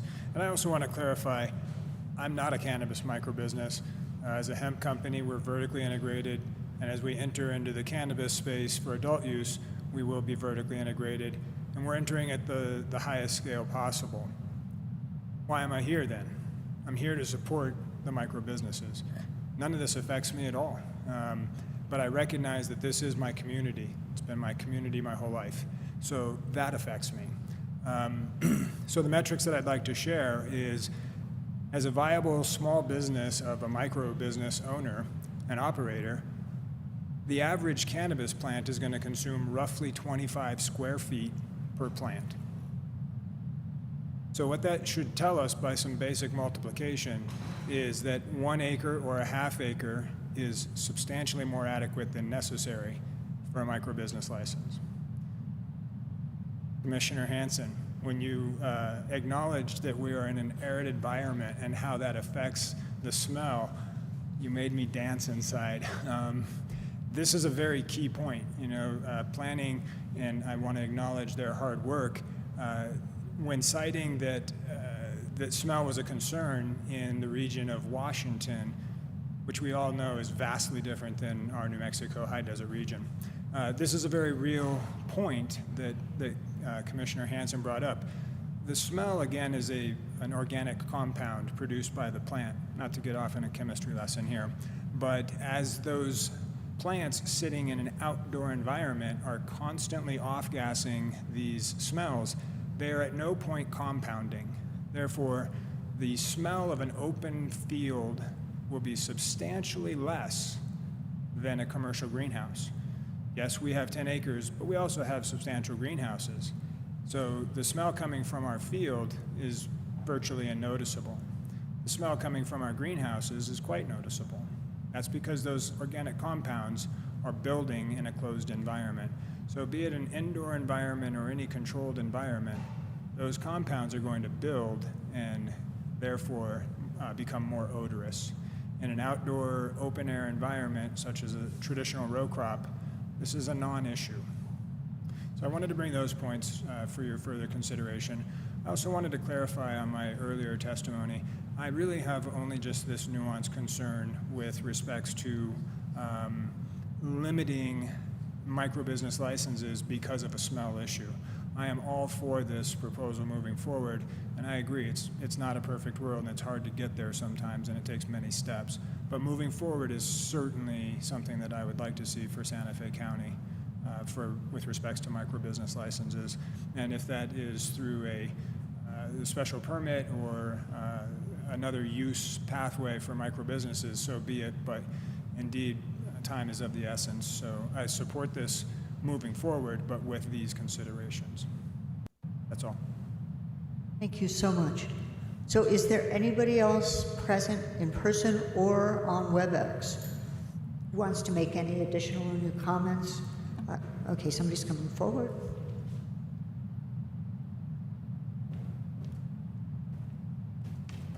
Erica Rowland, and I'm already sworn in. Thank you. Thank you for entertaining us again. I appreciate that. Now that we've had a little time to digest it, it's appreciated to be re-listened to. So my concerns are specifically 10.22.3.4, the dairy farms. I have a client in Nambe. She is zoned traditional residential. That hasn't even been discussed. I don't know where that falls in. I'd like that to at least be mentioned. She is a winery. She's already agricultural. She'd like to transition into cannabis. And it appears through overlay and some of these regulations that it's going to be very difficult or not even allowed. So I'd like for that one zone to be addressed. The smoking of cannabis products is not allowed outdoors. Is there any particular reason for that? Because do we not all agree that we shouldn't all be forced in a room to smoke each other out? I mean, I believe that outdoor concerts, gatherings, picnics, those sort of things are more than appropriate for cannabis consumption. And C is access to cannabis consumption areas open to consumers, restricted to persons 21 or ages 21 years or older. Again, I already discussed that, and I disagree. I believe by showing our children that we need to go elsewhere to consume something and not allow them, we are enforcing the stigma and we are challenging what we're trying to do by neutralizing the medicine and the lifestyle. Thank you. Madam Chair, would you please point out what numbers you were referring to?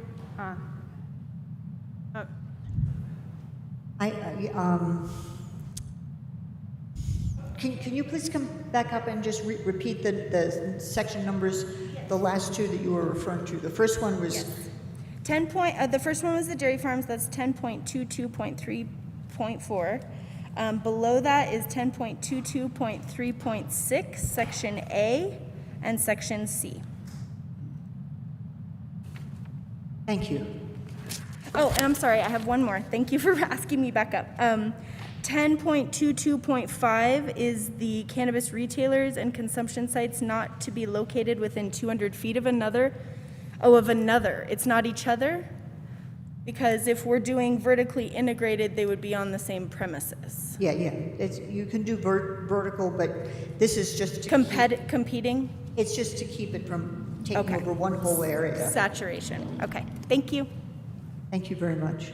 So is there anybody else, we're still in public comment, that here or online who wants to address the board?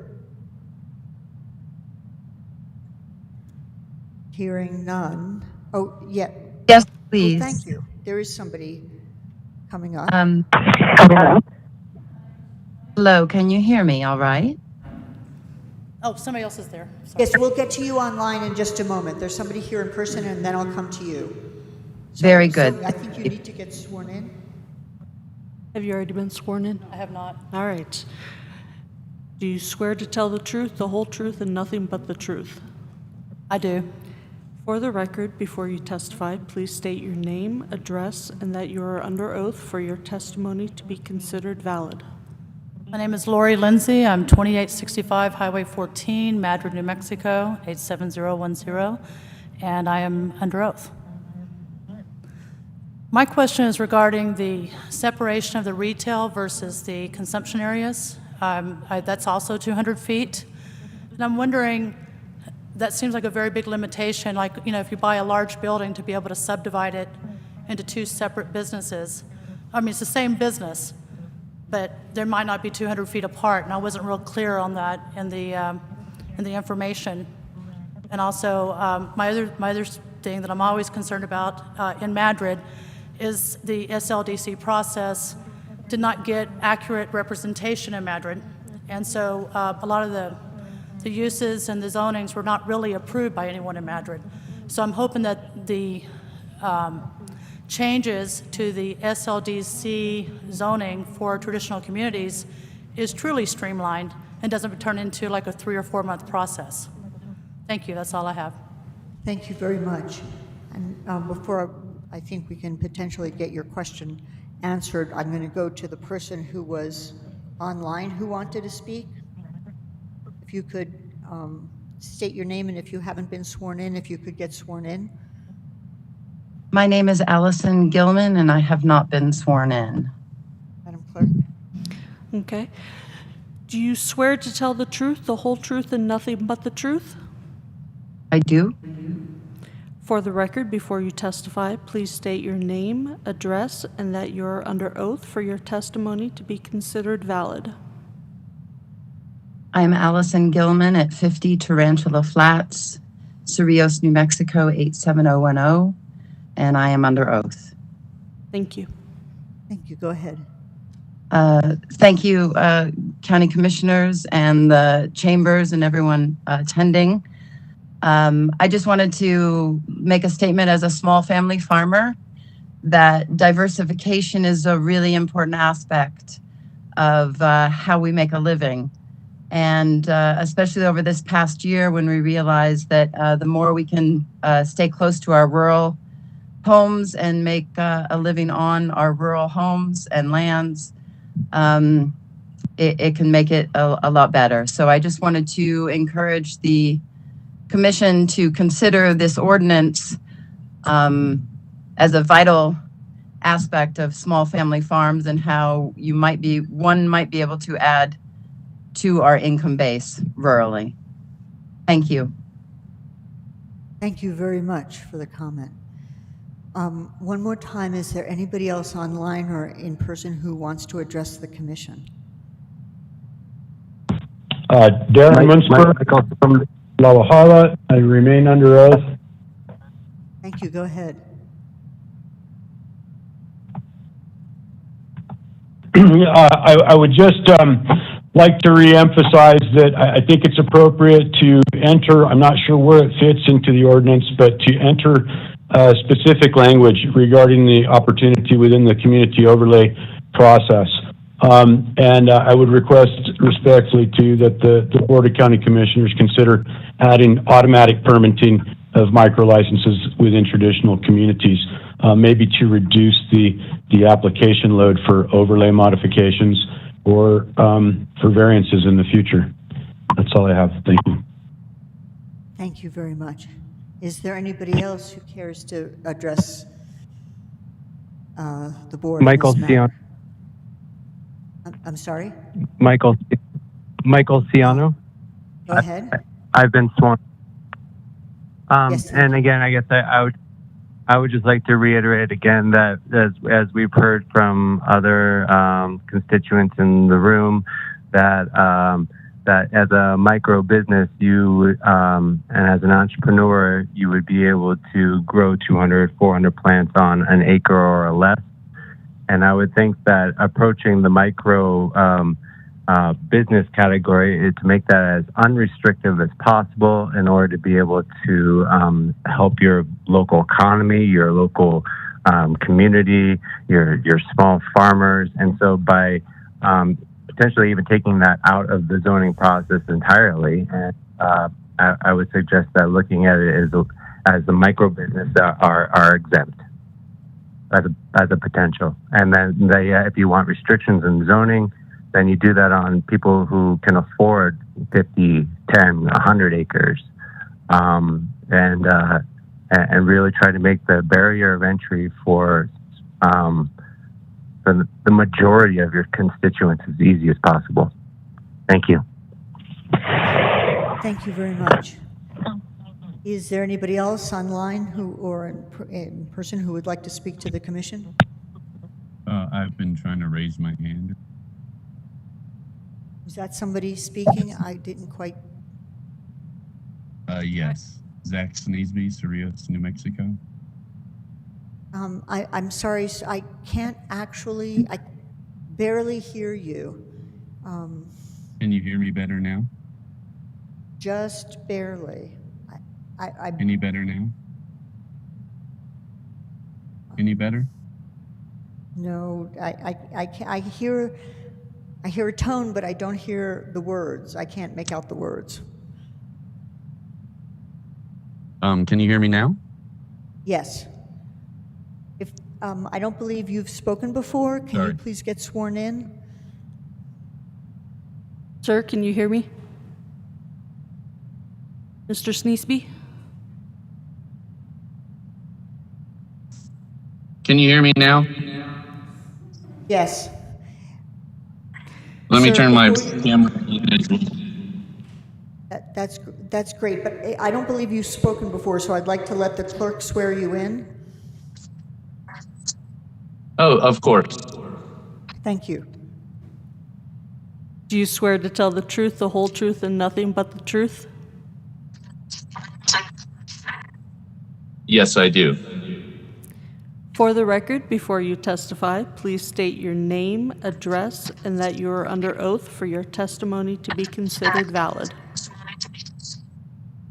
My name is Zach Sneesby. I'm at 25 Yerba Buena in Cerrillos, New Mexico, and I understand I'm under oath. Thank you. I came because I have worked for the mega growers and stuff like that, so I do understand the SELA issue, but I also think I'm agreeing with a lot of people that it actually is a not as big an issue as they did make it as a dairy farm. produces definitely terpenes, which are natural weeds called the crazy grass out here also produce the same terpenes. So I think it's a null and void argument as far as smell goes. It's a natural terpene produced in New Mexico. So the other thing I was also about is with micro grows, I think for smaller growers, I think a plant limit, having even 25 to 50 plants for micro growers is a lot smarter than having just across the board 200 plant limit.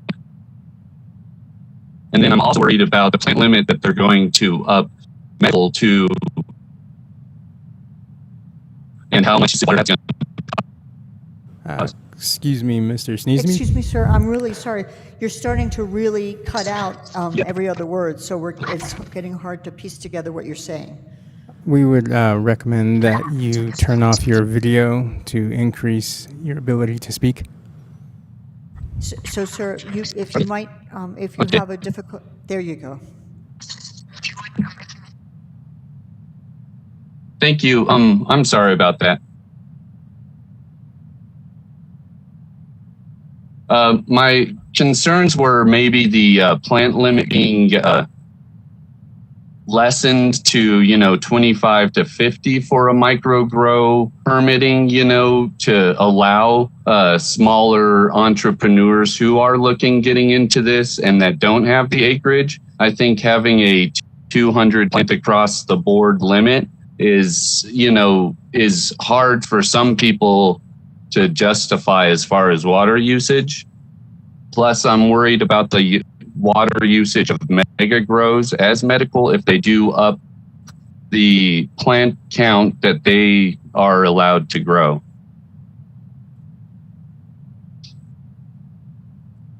That's it. Okay, excellent. Thank you very much.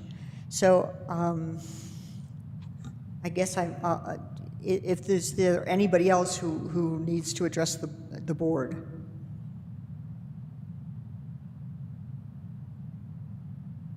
Hearing none, I'm going to close public comment for the second time, and I will go back to commissioners.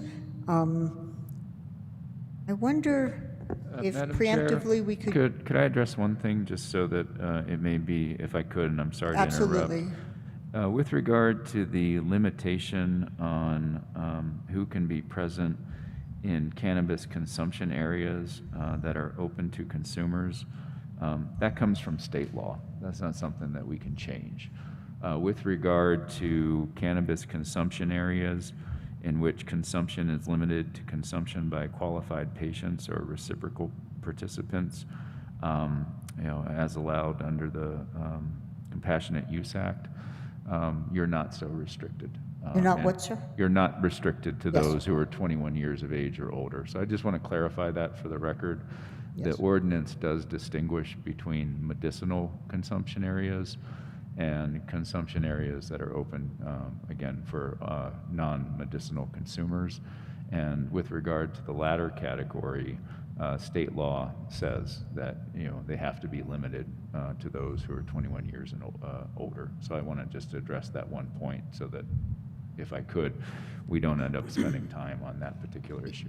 Yes, I was actually going to ask for those clarifications, and the other thing that was commented on had to do with traditional communities. And during the course of the, and very small growing areas, during the course of the discussion this afternoon, I think that one traditional community is an overlay district that allows, and one doesn't. In general, Penny, can you make some clarifications about whether, and I hope the designation traditional communities is that's what's listed on the zoning map, and I assume that covers it. Can you make some comments about the ins and outs of including traditional communities in this, as a permitted, as allowable areas? Madam Chair, Commissioners, maybe we could have IT pull up Exhibit F from Board Docs. Daniel, would you be able to do that? Thank you.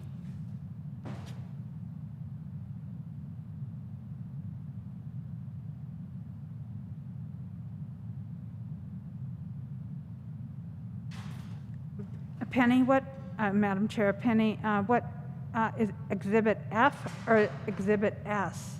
Exhibit F. Like Frank? F for Frank. Okay. That is the use table for the community districts. Thank you. Of course, thank you.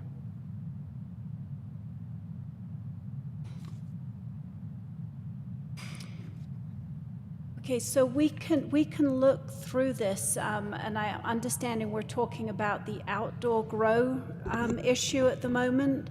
So the way the ordinance is written would allow outdoor grow where dairy farms are. So on each of these, it's going to be the very bottom row that you're looking at. Thank you. Never mind. I got it. So as you can see in the first zoning district, Sirius, they are not allowed in those zoning districts. And if we can scroll down to the second page, that's Tasuke is not allowed. The third page, Madrid, is not allowed. The fourth page, San Pedro, again, not allowed. But the next one, La Cienega, we just scroll down a little more, you can see that this use would be allowed as a permitted use in Ag Ranch, and in the rural fringe, a conditional use. The next one, Arroyo Seco, is allowed in the traditional community and also as a conditional use in the commercial neighborhood. The next one is the 285 South. They do not allow these uses. The next one, Tres Arroyos, again, they do not allow those uses. They just have the one zoning district. Agua Fria, in their zoning districts, do not allow this use. For the next one, Pojoaque Valley,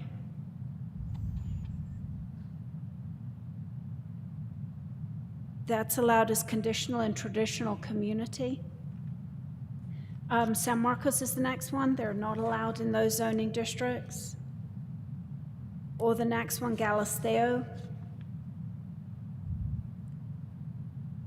And then the last one is Chimayo, allowed as a conditional use permit in rural residential, residential fringe, residential estate, and traditional community. Okay, so let me either rephrase or restate the question somehow. If outdoor growth is treated strictly the same as dairy farms, that would happen. But if I'm not mistaken, the proposal was to take that out and to allow it as a use in the. If I could, Commissioner, and I'm sorry to interject, and I understand where you're going, and I think the issue is this. The community overlay districts use different zoning districts. I'm sorry, use different what districts? Different zoning districts. They're from our list, but you'll see that they are potentially, different in terms of the specific designations that they utilize. So traditional community is something that we use on the use matrix that applies countywide if there's not a community overlay. But when you drill down into the individual community overlays, they may use slightly different terminology, or is it consistent? Madam Chair, Commissioners, they use the same zoning districts from our overall list of zoning districts in Chapter 8, but they did designate where they wanted to have the different zoning districts located. So, for example, the old code had traditional community throughout a number of our traditional areas, and when those areas came in to do their own community planning, they designated which area they wanted to remain to be called traditional community and which would be their commercial neighborhood, their residential estate, et cetera, et cetera. So I understand. The point is most of the traditional communities actually have overlay districts as one point. And the other question is, you're judging whether they would be allowed in these different traditional communities based on whether they've already decided to allow or not allow dairy farming. If we take that terminology out. And we're shifting to allowing it as a permitted use in ag ranch and I want to get back to the map, and it's not letting me go back. To the top, the two, and rural, and as a conditional use in rural fringe, and residential fringe, and the other one, the third one, there'd be three where there are conditional uses. It doesn't speak to traditional communities, but we would be taking out the dairy farm analogy, so that would not be a rule of thumb. So would it be reasonable to add in traditional communities unless, there's no way an overlay district has spoken to the permittability of cannabis because it wasn't an issue before. And so what I'm trying to ask the question is how we can potentially allow it in traditional communities, maybe giving a time frame for them, those that have overlay districts, to specifically review it with their communities and speak to whether they want to have cannabis or not. In other words, I'm wondering if there is a way for us to put in the ordinance something about traditional communities that doesn't preclude it and gives them a time frame for allowing it. Does that make sense? Yes, Madam Chair, so that was Commissioner what, Hanson. that was where I was trying to go with, I want to remove dairy farms as the defining issue, you know, so that we don't have to say, well, in Agua Fria you can't grow cannabis because you can't have a dairy farm. I mean, I understand why you were using that because of the odor, but that doesn't really work when you're talking about a traditional historic village that agriculture is one of their main products. And they may want to be able to do that, but they never wanted a dairy farm. You know, so. And I think if I could just again respond to that in the hopes of moving the conversation forward. And I think we're all saying the same thing, is that if that community in that instance wanted to revisit things, then they would do that through the community planning process, where you would hear from the community through that planning process to say, your default rule doesn't work here. We would like a different set of defaults. That was the premise, I think, of what growth management staff brought forward. And so now if I could, and again, it's policy, you tell us what to write and we'll write it. No, I understand that. Is that in looking at the use tables for the different communities, regardless of what category you're looking at, and let's just leave the dairy farm to the side, you'll see that all of the different communities approached different land use considerations differently. And there's not uniformity amongst the overlay districts in how they treated anything. Just take dairy farms, take whatever it is that you want to look at. They didn't all treat them sort of the same way. And so staff, I think, was trying to bring forward some default rules so that you don't have disputes as to, well, you didn't specifically regulate it, where do I fit in? Because I want to say I'm allowed to do it under the existing table, so that we had a set of rules that could then be revisited on a community by community basis. That's all I wanted to add. But you're right, if you go in and you say, in traditional communities, whether it's in an overlay district or elsewhere in the county, it's now a conditional use, then that's what you would be saying, is that you would be looking at site-specific compatibility throughout the entire county. I think if that was your question, is if you made that distinction. Yeah, so my question is, since we're proposing to take out the rule of thumb of wherever dairy farms are permitted, but we were retaining some of the results of that. We were retaining that it would be a permitted use in ag ranch and rural, and become a conditional use in rural fringe, rural residential, and residential fringe, right? It doesn't speak one way or another to traditional communities. And so I wonder if we can add traditional communities to as either as a conditional use or with the addition of whatever language, although I think it's implicit, that because most of these areas are community overlays, that they always have the right to come back and revisit that. But if we needed to include some acknowledgement of that. So if that would be my suggested addition to Commissioner Hansen's. Penny. Madam Chair, could I just have clarification? I had thought that the discussion earlier was related to micro businesses and not all outdoor growing. So actually, Yes. 102234. No, I actually disagree with, because the outdoor growing is what, as you, the concern was limiting outdoor growing to only to where dairy farms excludes all the farms that are potential micro businesses.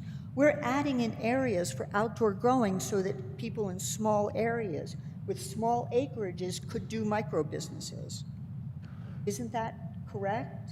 Well, Madam Chair. Well, I'm sorry. Well, technically, Commissioner Hughes had his hand up first, and then Commissioner Hansen. Yeah, I think I can clarify. I think what we're thinking is that, like you said, it's a permitted use where dairy farms would be permitted. So that's the first two, ag ranch and rural. And then it's a conditional use in rural fringe, rural residential, residential fringe, and traditional community. That's what I said. So, and that's related to outdoor growing, because indoor growing's allowed. I mean, greenhouses are allowed anywhere in the county. But I think we need to add that the conditional use that we're adding is for micro businesses. I'm sorry. Which can be outdoors. Say that again. I didn't understand. So we would be adding conditional use for micro businesses in rural residential, residential fringe, and traditional communities, which could be either indoor or outdoor. I think that's what you meant, right? Why, Penny, can you define whether the micro business question? I thought micro business was a description of a certain size, but as long as you can have outdoor growing, you can have a micro business any place. So it was inclusive of micro businesses. I think we're on the same page of what we want to achieve. It's just the terminology I want to make sure we have straight. I think the terminology is where we're stumbling. Exactly. Because what you're saying is that if I will try and make it succinct. Well, okay, what I'm hearing is that ag ranch and rural RUR dwelling 40 acres and rural fringe can use the definition of dairy farms. No, forget dairy farms. Okay, so I mean, because you're talking about large grows. Yeah, but in those rural situations, fringe for dairy farms is already a conditional use. So those three aren't the same if you're doing dairy farms. But what I am concerned about is making it easy and making it simple for micro growers. That is my concern. The big guys, they need to follow the rules. If we want to use dairy farms to describe the big guys and the large groups, I'm fine with that. But I'm not fine to use that description in the traditional villages, in the traditional areas. So I don't know how you define that. And I'm sorry that we're We've now gone doing in a this at the circle. late date, but Totally. I think this is a big issue throughout the county for many people, and I don't want to see the small farmer be pushed aside. So I go ahead, Penny, because I think what we, or Greg, because what I think we need is the clarification on the use of micro businesses and where it appears in the regulation and whether it's really an issue of where outdoor growing is. No, I'm going straight to Greg. Yes, we are. Yeah. Go ahead, Greg. So micro business is defined under the Cannabis Regulation Act. You know, we're importing that definition into the SLDC. If you are making uses conditional, what you're saying is that you will, through a public process, evaluate site-specific compatibility uses with surrounding areas. So that gives someone the ability to come in and ask for a discretionary use that is discretionary. It would go through a process where the public could speak out to say that particular use is not compatible in this particular site for XYZ reasons. And those are set forth in the SLDC under the conditional use procedures. So when you say that something is conditional, you're saying we're going to evaluate it on a case-by-case basis, and you're going to evaluate what it is that the proposed use is in the surrounding areas. So just for clarity, that's, you know, I think you all know that, but I want to say it for the record so we're not speaking past each other. When you say it's a conditional use, that means there will be a public process that would ultimately come before the, before the board. So I say that because if the direction is to make production conditional in those additional areas, we could go and draft language to that effect if that's the direction that we're being given. And that's what I heard at least 2 commissioners say they would like, the direction you would like to see us go in. So it sounds to me like we're talking about changing that any outdoor growing is acceptable in ag ranch, is permitted in ag ranch and rural. Any outdoor growing is conditional in rural fringe, and micro business growing is conditional in rural residential and residential fringe and traditional communities. Is that? Yes.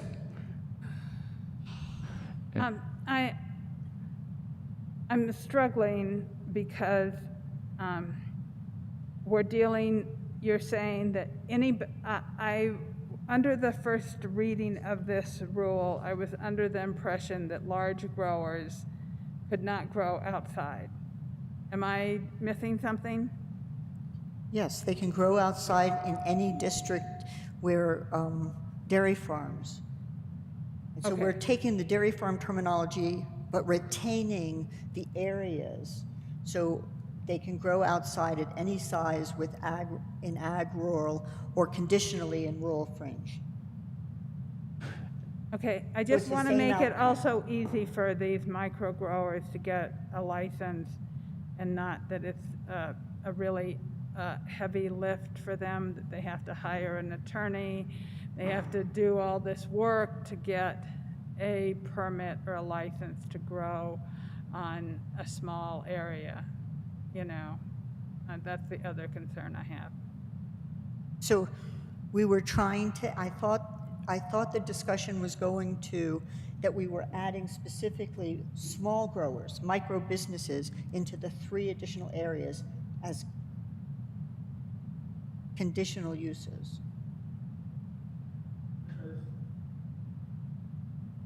Commissioner Garcia. I just want to try this. So what we're saying is micro growers are allowed everywhere in the green. The first 3 green areas up there, 1, 2, 3, right? Any growers are allowed there. Not full commercial growers, such as a comparison to dairies. Yes, in the rural, in ag and rural, yes. Okay, so anybody can grow in the top 3 areas, and also micro grows are allowed as a conditional use in traditional communities. Yes, yes, no, yes? No, and in residential fringe and rural fringe. Residential Right, that's fringe the first and 3 green rural. areas there. The first 3 green areas are the 3 we're talking about.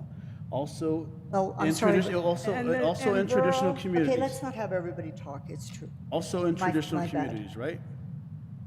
4 Yes, different- but you keep saying the green areas, rural, residential, and residential fringe are yellow.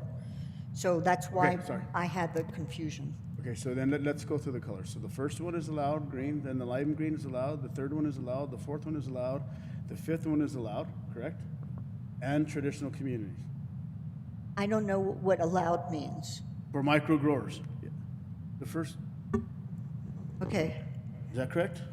That's what I understand, That's yes. what I agree. So once again, just for everybody's first screen, the second. okay, so there are two different things being agreed to. So the question is for the S that I'm putting to you, to each commissioner, in rural residential and residential fringe and traditional communities, and they are not necessarily have to be treated all the same. Are we talking about micro growers, micro businesses being a permitted use or a conditional permitted use? Conditional. So if we make it conditional, it's a heavy burden for these small. My understanding is it has to, from the state law, it has to be conditional? No. Okay, it does not, so go Okay, ahead. so I'm my sorry for the concern is that these small growers on these, in the traditional communities are going to have a heavy burden to get a conditional use permit. Because if you remember what a conditional use permit is, I remember. the truck stop. Well, it's It's the a good best example we example have of at this what, point. that we had to go through a conditional use. So they have to have public hearings, they have to have a couple public hearings to get that. I can see that probably Serafina in the back that's going to be a heavy burden in her community. But at the same time, if her traditional community agrees that, you know, they are allowing that to be a permitted use, I'm struggling. I'm sorry, Penny, that this did not come up sooner and that we didn't have a discussion about this. I know we're under a lot of strain to get something done, and I'm trying to come up with a way that we make sure that we're making the small grower have a pathway for an income, and at the same time make the regulation strong enough and heavy enough for the businesses, the big business, the macro growers, that they have to fulfill all the rules and regulations because they can afford it, whereas Serafina in the back probably cannot. And so that's what I'm struggling with right now. Thank you, Mr. Chair, and we're talking about compatibility of uses as opposed to to size of, and size may be a factor in that. Again, I'm not hearing unanimity in terms of which direction folks would like us to go in. If it's conditional in those additional areas, then I'm saying, if it is, not that that's what you want, then it allows an interim path forward while the individual communities can decide as a community group, do we want to just greenlight these as permitted uses so that they don't go through that process? So if you go down that path, it's an interim path forward while the communities do their own work to see, well, maybe we do want to just permit these and we don't want to go through any sort of process, would be one way to think about it. But I if just you want permit them, clarification. please, go ahead. That you're talking about doing it as a conditional use for traditional communities, and that would allow, that's what you're saying. Okay, thanks. That's correct, is that yeah. that would be an interim path while the communities have the time to come to you with a consensus view that this is what we want in our communities. If they're permitted, and that's the switch that you throw, well, then they're permitted as of right. There's no public process to go through. There's no, while the communities have the opportunity to look at it and decide as a community that this is what we want or this is what we don't. Does that make sense? It does. So that gives some clarity. I think we have clarity on ag and rural and traditional communities. That leaves rural fringe when it was, when the terminology was dairy farms. Dairy farms are conditional uses in rural fringe. So the question to the commissioners is does that still seem reasonable? And it leaves rural residential and residential fringe. I suppose, I'm not in favor of making things difficult for people and for the small users. That's always what happens. But I wonder, and I just think it bears a little discussion, whether there are rural residential and residential fringe areas that are, fairly rural. And there's some, well, at least the comment was made that residential estate is just, they're just developments. That's not a place where you do, most of them, where people do farming. So the question is, do we want rural residential and residential fringe as a conditional use because it allows the community, even in those areas, to decide whether, and most of them are not very cohesive communities, they're just zoning areas, so I'm not sure who would get together to make those decisions, but there'd be at least opportunity for public input on the permits, or should they be permitted uses, the micro growers? Commissioner Hughes. Yeah, I mean, I think in the rural residential and the residential fringe, the yellow areas, I think it should be a conditional use because looking at these, a lot of these are primarily residential areas where I think the neighbors might want to have some input as to whether one of their neighbors decided to dig a well and start growing cannabis on their property. I think it's appropriate that that be a conditional use. And I really like the way Greg described it, that if we make everything a conditional use for now, the traditional communities or any of the overlay communities can override us basically and say, no, we just want to allow that for all of our people on our acequia if they want to, but we wouldn't have to make that decision for them today. Correct. Other commissioners? So I think we have given Greg and Penny some work to do. I'm sorry, Oh, I'm sorry. Can you not hear me? I can hear you now. Okay. I think that we have given Greg and Penny some work to do, and I'm wondering if we want to suspend or recess for until Monday or Tuesday, or It's not announced. I mean, we would have to wait until we could publish another meeting. No, Madam Chair, can we- Commissioner, the drafting's not that hard. If that's Okay. what you want us to do, just take a short 15-minute break, and we'll come back with the language that is consistent with our understanding. We don't Okay. need all weekend to do that. Okay, great. I'm going to call a recess and we'll come back at 4 p.m. Okay, that sounds perfect. Thank you. Madam Chair, I'd like to move that we go into recess. This is Commissioner Roybal. Oh, well, thank you, Commissioner Roybal. We don't need a motion, right? Do we need it as a motion? I think we can. Do we need a motion, Greg? If you'd like to make one, it's fine. I think it's. I move okay. we take a recess for until. Well, he moved it, so can you second it? Second? Okay. Great. All in favor? Aye. Aye. Aye. Good. We're in recess until 4. Thank you, Commissioner Roybal.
I'm, I'm just, I guess I have to wait just a minute for everybody to gather, so thank you.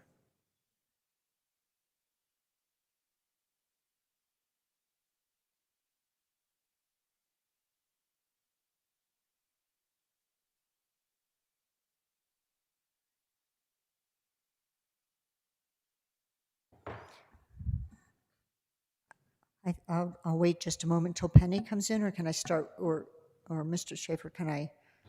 Madam Chair, a member of the legal department is printing out hard copies of the draft that we came up with.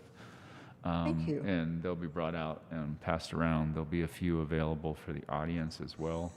In the meantime, Daniel Fresquez, if you're manning the show, so to speak, if you could bring up the Word document that I emailed to you, that would be useful so that everybody in the audience and those participating via WebEx can also see the proposed revisions. I see Penny coming. Mr. Schaefer, do I need a motion to come out of recess? I believe you entertained one to go into it, so yes, I think that would be appropriate. Thank you. So, Madam Chair, I would Commissioner- like to make a motion to come out of recess. Second? thank you. So I have a motion and a second. All in favor? Aye. Aye. Any opposed? Okay, so we are out of recess and reconvened in the special BCC meeting on the cannabis ordinance. And we are just waiting to get the draft terminology up on the, shared on the screen, and it's also being distributed in hard copies in the room.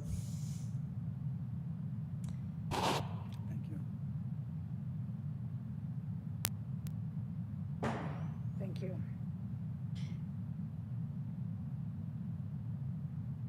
So are we still attempting to get it up on the screen? Okay, so they're working Yes, on Madam it. Chair. Yes, Mr. Schaefer. I was just answering your question. Yes, we are. Thank you. Okay. And as soon as that's up on the screen, I'll go to Attorney Schaefer and Director Ellis Green with, to present what they've drafted.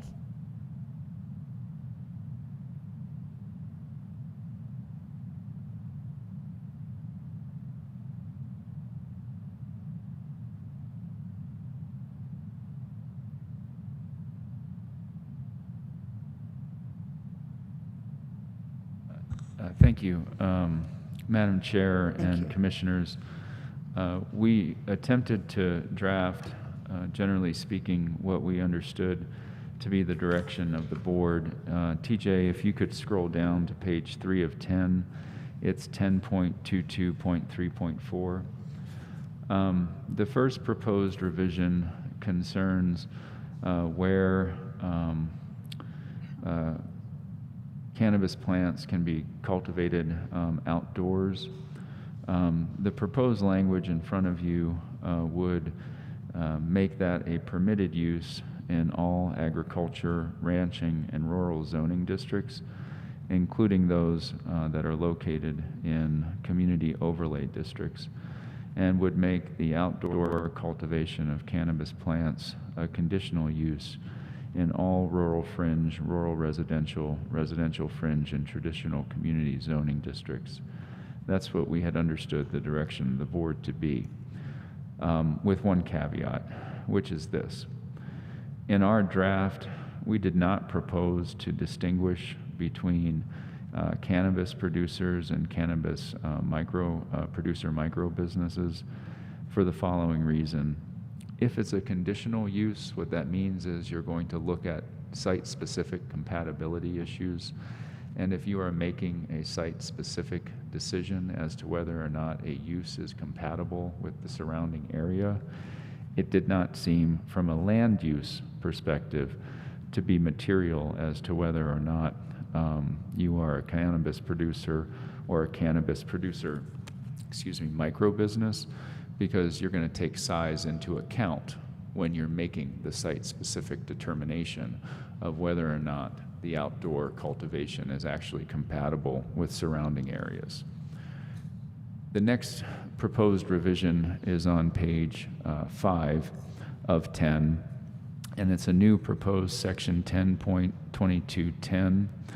And this was added really for the avoidance of doubt and in order to recognize the stated desire of individual commissioners as well as community members that this not be a one-size-fit-all ordinance for all time, but instead would recognize the fact that individual community-specific rules could be developed and adopted through the community district overlay process and in ordinances that are adopted after the effective date of the ordinance that you have in front of you. So we'd be pleased to stand for any questions as to the drafting. If we got the direction wrong or if there are other proposed revisions, we'd be pleased to have another go at it. Thank you. Thank you. So it seems to me this covers it appropriately. Do other commissioners have questions or want to weigh in? Madam Commissioner Chair. Hanson? So I'm still concerned. I know that there's a lot of state law that's involved with this also, that the small micro business is also going to have to go through state law. But a conditional use is also a heavy lift to go through, taking 6 months, whereas a permitted use is relatively easy. Do we want to, I'm just going to throw this out there and I want a discussion about it, but do we want to make it all permitted use? Because they already have to go through state law, but I know that state law doesn't deal with zoning. And that is kind of what we're dealing with here. I missed the last word. State law does not deal with what? Zoning. And I know that that is what we are dealing with here. And I don't mean to throw another wrench into the mechanism, but I don't want to make it more difficult for these small micro growers. It seems like we have just now made it much easier for the big guys, and the small guys we've made it more difficult with by making it a conditional use, because they have to go through and jump through all these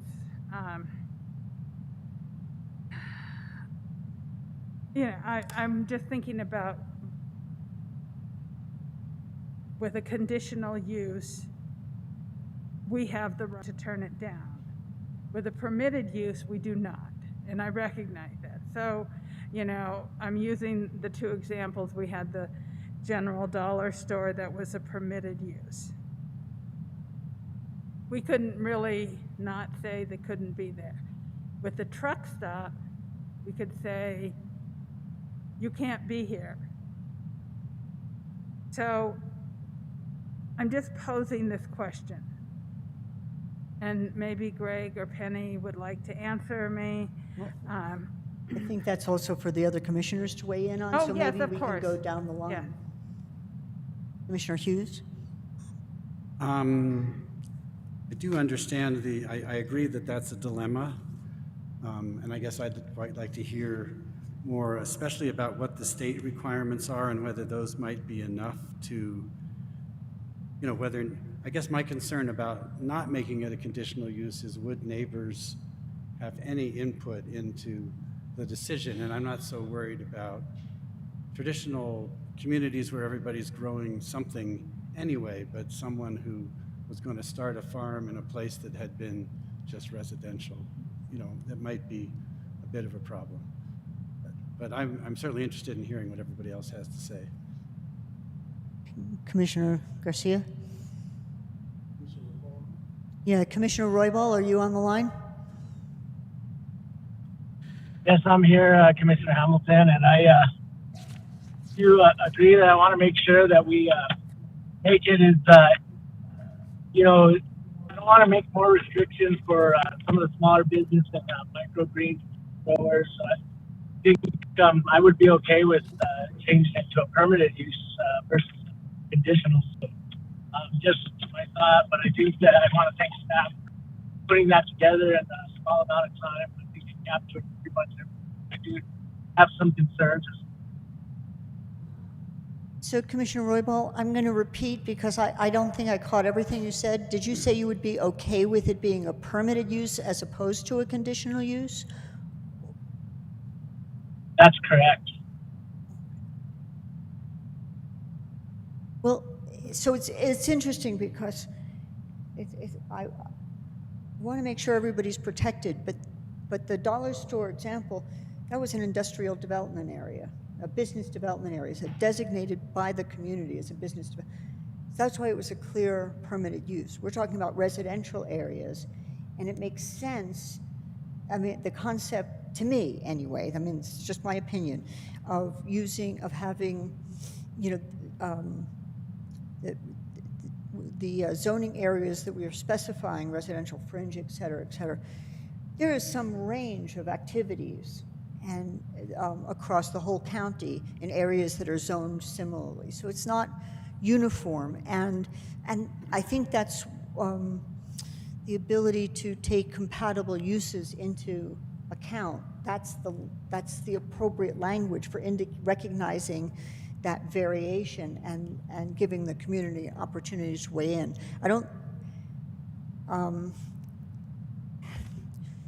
So I don't want to make things more difficult, but I feel like being on the side of being somewhat conservative, because there are some areas where the use, you know, making this a permanent use might be inappropriate, even if in many areas it wouldn't be, because we've included these areas.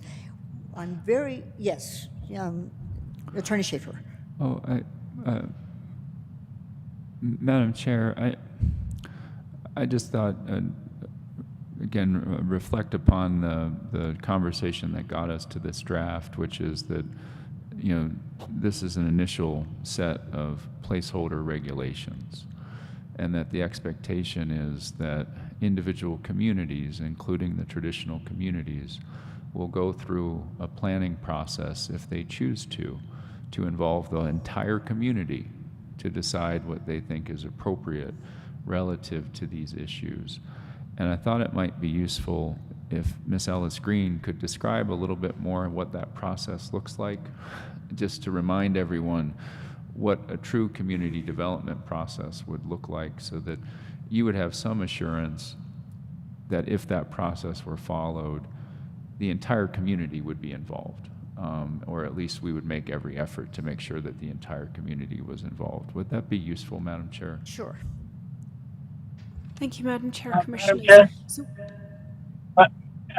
This is also going to go into detail on what it would take for a community to come forward to engage in changing the community overlay plan. Is that correct? Madam Chair, Commissioner Roybal, yes, it would allow communities to come in and amend their community overlay. Or develop one? Or develop one, yes. We are working with one additional community right now, La Bajada, and we're also amending 2 overlay districts at the moment for more reasons than this. But when we do that, we come to you with a resolution creating a planning committee in a community overlay area, and we look for representation throughout the community. But through our process, we do mailings to every single person within the community. So it's not just if people come to the meetings, you will get notification that this is happening if you live in the community. It's also open for people that run a business in the community. So if you live somewhere else but you run a business in the community, if you own property in the community, or if you live in the community, you would get notification of the changes. We also do community-wide meetings after a planning committee has got a draft. So there's a lot of community involvement when when we go through one of these procedures. Now, obviously for this, if that's just the section that's being amended, we're going to come up with a streamlined way of going through. So we're not taking 2 or 3 years to go through a community planning process. And we would bring that back to the board as far as what our process would be and try to streamline the communities if they want to go through a process to make amendments. And Commissioner Garcia? Madam Chair? Okay, I'll come to you after. Okay, yes, Commissioner Roybal? Hey, there's another question I had, Penny, and so just for, the constituents edification that are listening and that are present, what would trigger the start of looking at the community overlay plan to make changes, whether it's on this subject or any other thing? Is that just a call to your office, or how would they proceed in trying to get that ball?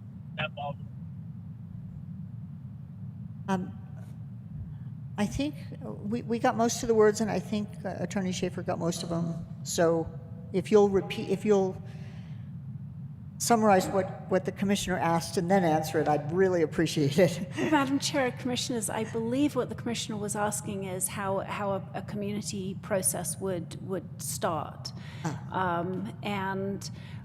When you go through a community process, you form a community planning committee. They don't continue, though many of them form community organizations or registered organizations. So we can reach out to the COs and ROs that we have existing to reach out to them, ask them if they want to do this. Otherwise, communities can come straight to us.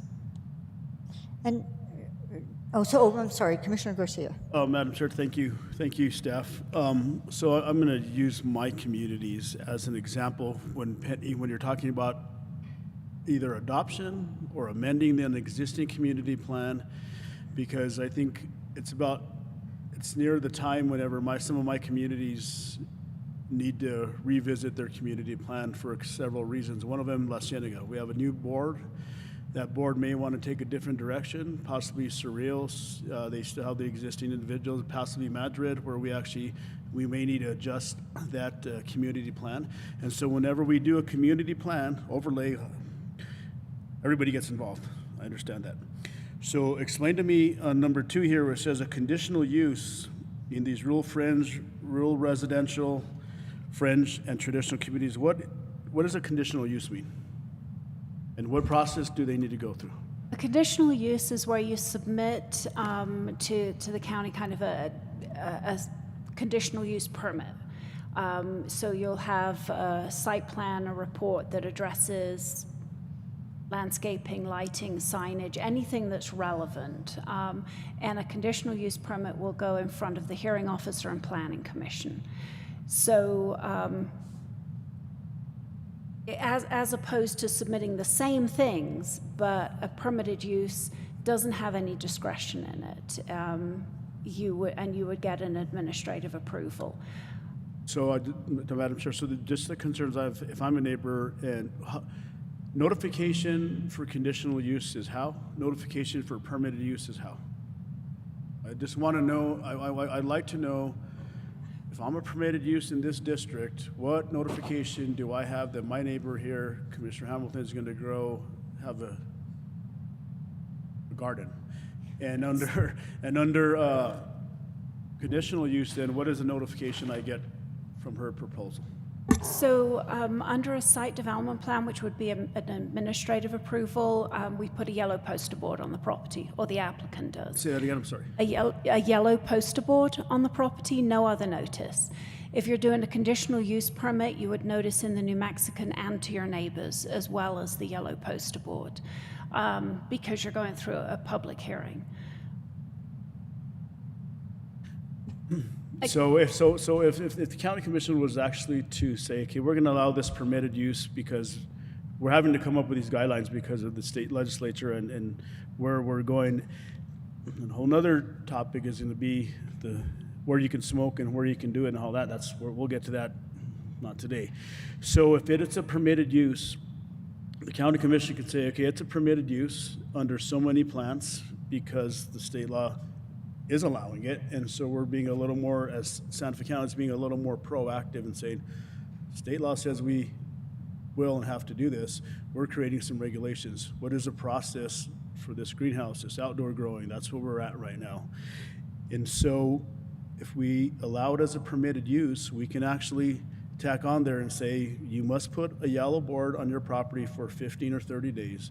You must notify everybody within whatever the commission chooses, 100 feet, 200 feet, and notify every one of those property owners by a certified mail. They'll come in and they'll say, we want to, the commissioner here will say, I want to get this growing license, okay? Notify everybody within 100 feet or 200 feet, whatever we come up with, certified mail. People will get it and say, my neighbor wants to do this. I have the right to appeal the permitted use that's allowed by the code. And if I want to appeal that permitted use, then it comes in front of the planning commission, then it'll actually come in front of the board of county commissioners. And then at that time, it still opens up for a public hearing. And so if nobody has an issue with their neighbor growing, then permitted use is allowed, correct? So a permitted use can be appealed onto the planning commission, but it doesn't allow discretion. So what a conditional use permit would allow is a discussion between the neighbors about, is this the correct location? Can there be a setback, et cetera, whatever else may come up during the discussions of a conditional use permit.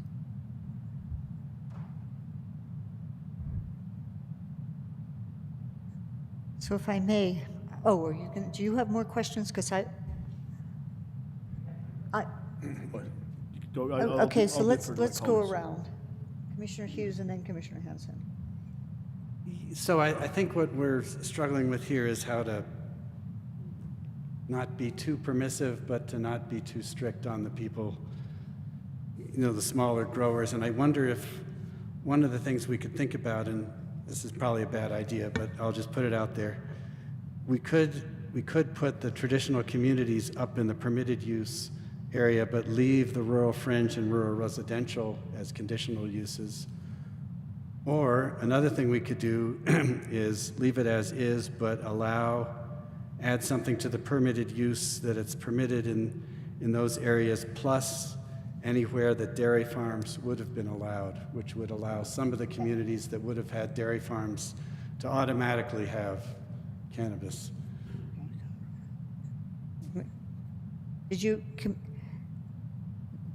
you guys have a response to that? Okay, Commissioner Hanson, did you have something? So I think what we're struggling here with is overregulation. And, what we're struggling with is some small micro grower has got their state permit and they want to come to the county, and then the county's going to make them jump through 15 more hoops. Putting it in the and notifying everybody. I'm just struggling with this. I don't want to be too loose and I don't want to be too tight. And I want to make it easy for the micro grower, and I don't know if we're doing that by what we have just done. So I'm just struggling.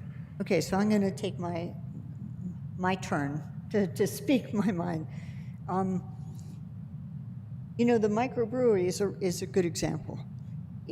If there are areas, a brewery of any size, and we've put areas that include,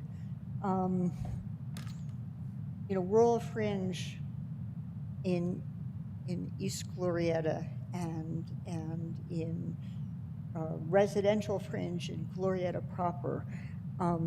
If it's a conditional use, if it's a permitted use, Jack Daniels can come in and put a very large brewery because it's a permitted use. There's nothing against it. Even a microbrewery might not be to the liking of most of the constituents. If it's a conditional use, those constituents, whoever applies to the county, and the county evaluates it, they do whatever compliance, and it goes to the planning board with all the notification. If nobody in Glorietta goes to the planning board and says, this is a number one bad idea, this has nothing to do with our community, we don't want it, or if everybody in Glorietta goes and says, this is a great idea, we support, micro, it goes through. It never comes to us. It's not that big a lift. In a way, the dollar store was a kind of a whack. It's a slightly unfair comparison because it was a permitted use, but nobody wanted it. But they didn't do the right thing to get rid of it in the first place when they were setting their business district, right? So there was nothing we could, there was nothing to be done about it. They had made that decision a long time ago, and yet they still had the opportunity to take it up and appeal it from the planning board to us.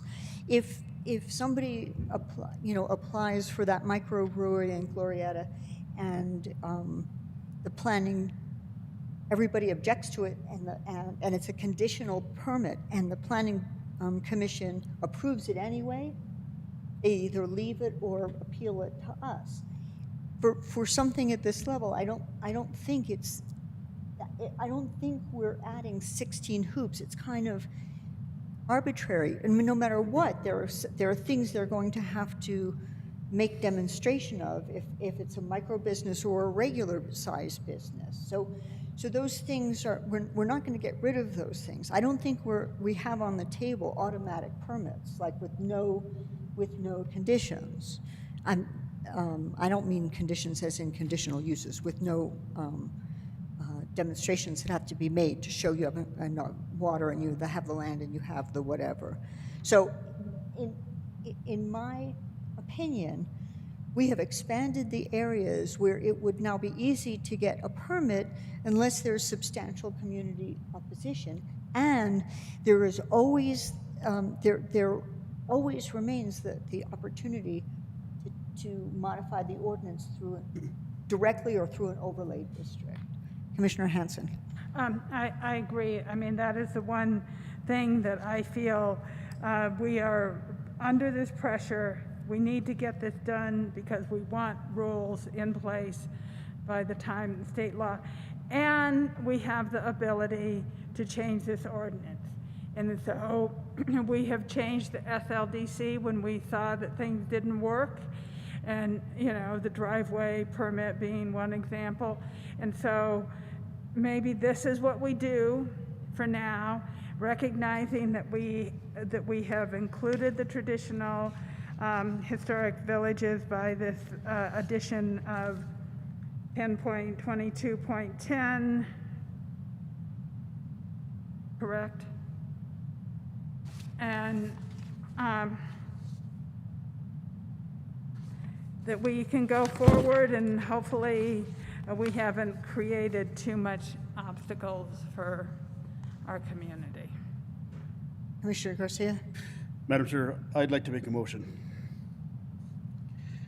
Go ahead. If anybody can go to page 3 of 10.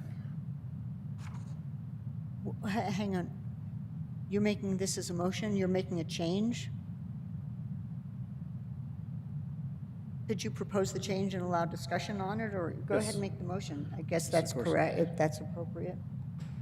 So with the understanding that the rural residential fringe areas, somebody could put the map up there as well, is in the Sunlit Hills areas, south of the community college, where there is established residential areas.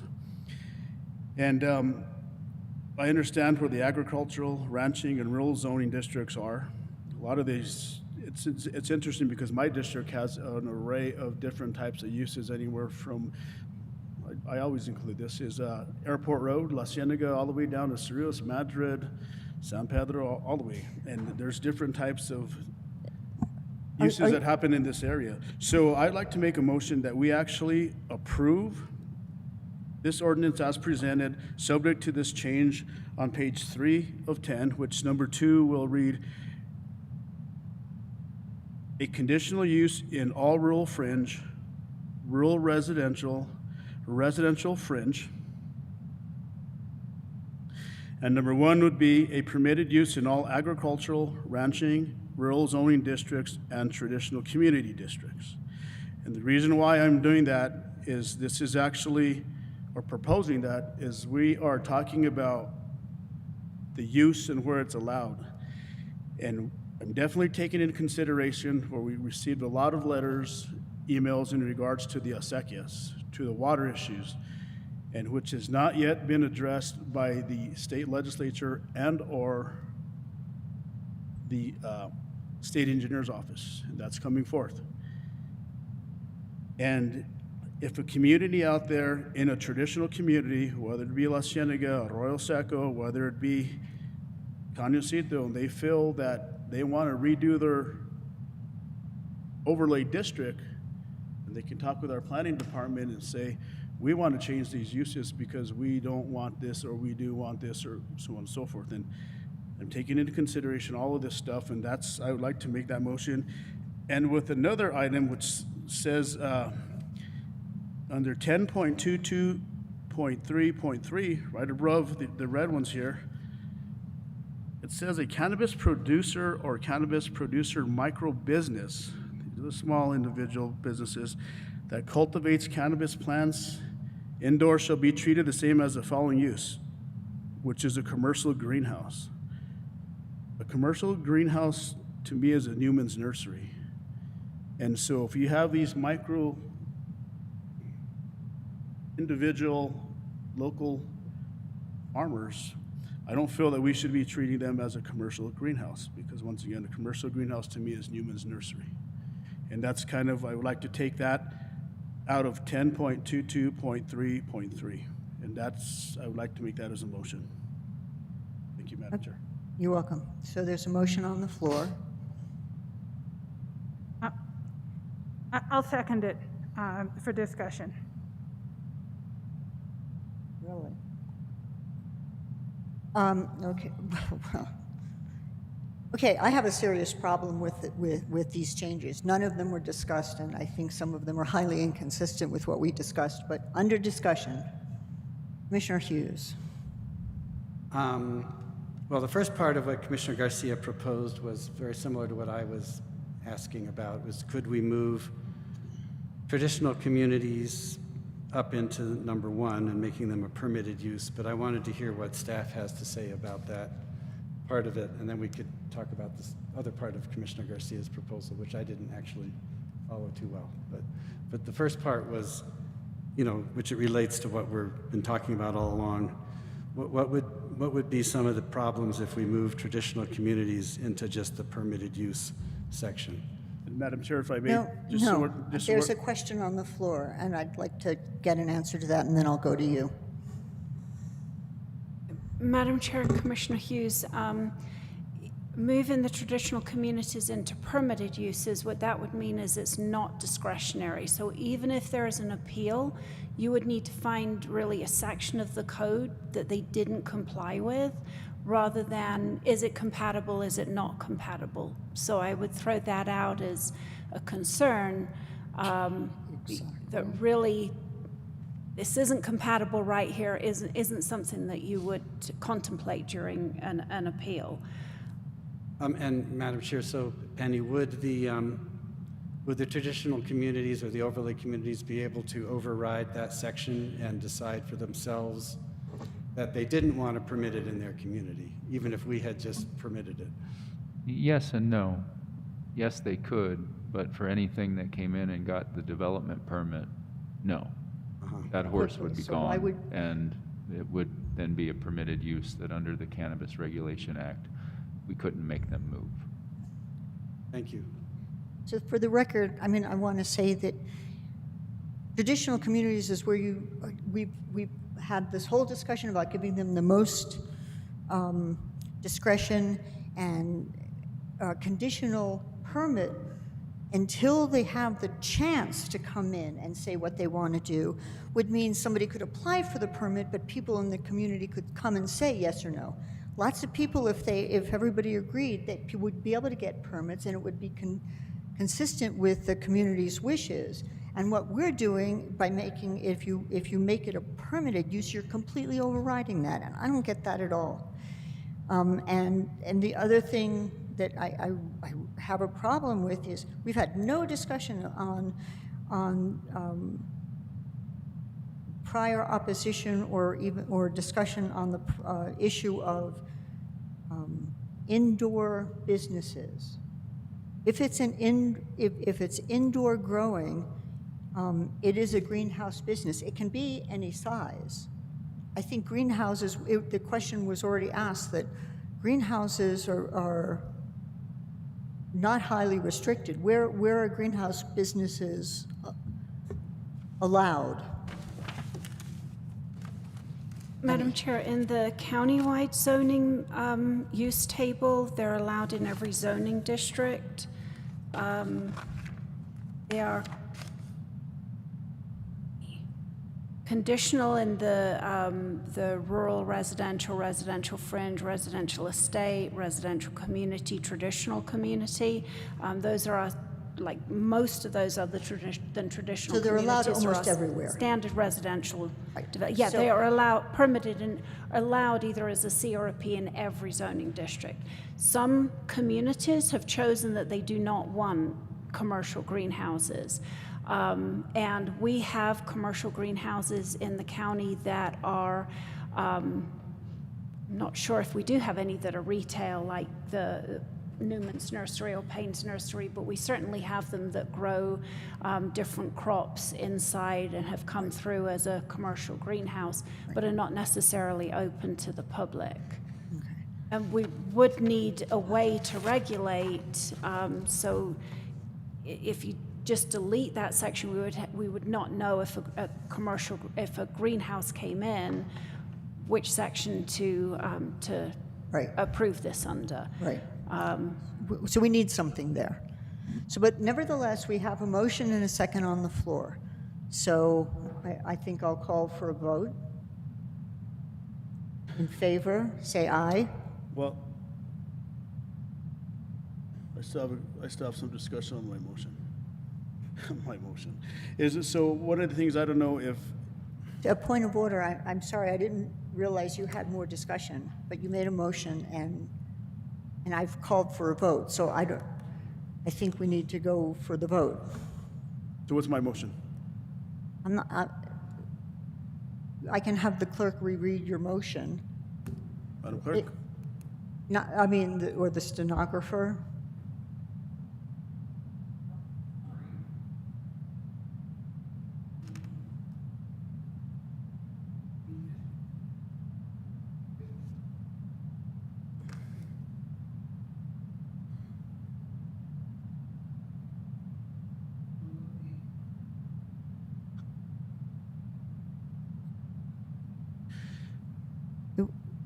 Yes, so that's pretty, thank you, Madam Chair, that's pretty much it. And but one of the things I wanted to add to my motion, and I don't, No, we have a motion and a second on the floor. well, then I can remove my motion and I can make another motion if that's the case, because I actually want to make sure that everybody that lives in the traditional community, if it's allowed as a permitted use, gets notified some way, somehow. Well, that's what a conditional permit is, and that's the way it's in here now. And you moved to change that. So I believe I have to go for a vote, or can a motion that's been seconded be withdrawn? I don't believe it can. I'm not sure while the attorney's looking that up. One of the things I would like, conditional approval, I understand how that works. I would like to see, this is kind of a little bit off the motion until the attorney looks at it, is in regards to, if you can guarantee me that the conditional use says do items A, J, K, F, and Z, that's it for this type of use. And every single buddy out there, wherever you live, can do that same exact thing, then I would probably look a little bit more favorably for a conditional use.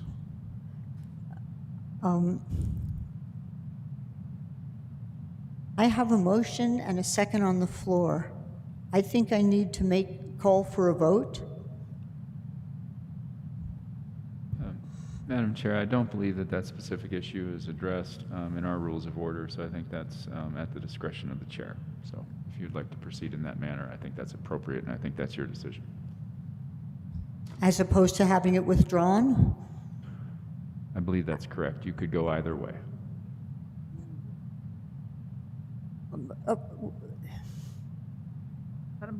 Parliamentary matters that aren't specifically addressed in the board's rules of order are left to the discretion of the chair. So if you would like the maker of the motion to withdraw his motion, I think that's within your discretion, or you can call it for a vote. Okay, are you withdrawing your motion? Madam Chair, yes, I'm withdrawing my motion because my first initial motion did not include notification. Okay, hang on. I really would like to do this the motion's been withdrawn. Does the second agree? Okay. Yes. We're starting fresh. So there is, if there is no further discussion on this, on as it has been revised and presented, I would entertain a motion on whether to accept or reject this revision. I just have one more question. I'm sorry, Ms. Okay, Madam go Chair. ahead. Which would be, and this is, I'm not sure that I like this idea, I'm just putting it out there, but what if we were to just add to, under 1022.3.4, under number 1, after the agricultural, ranching, and rural zoning districts, and anywhere that dairies are currently permitted? And that would give a few... It's not currently, anywhere it's currently permitted? Anywhere dairies are currently permitted. Those are the places dairies are currently No, because permitted. some of the overlay districts allow dairies in their overlays, and that would automatically allow Chimayo, I believe, to just permit these. That's under the assumption that if people are allowing a dairy in their permitted uses, they're probably okay with the cannabis thing. But I'm not even sure I like it. I'm just putting it out there. If you...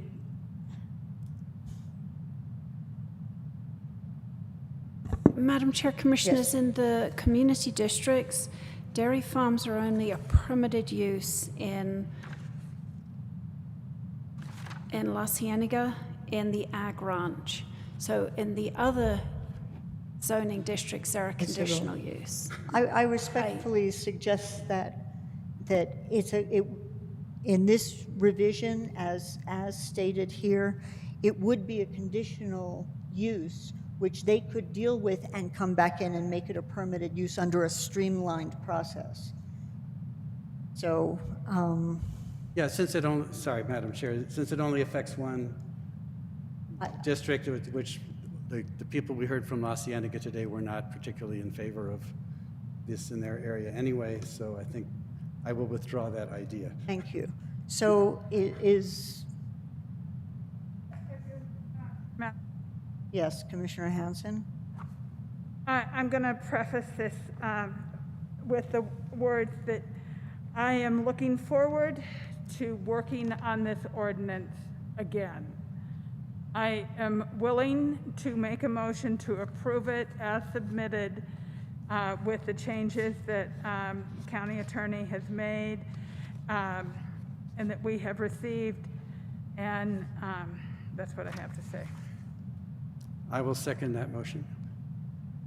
Thank you.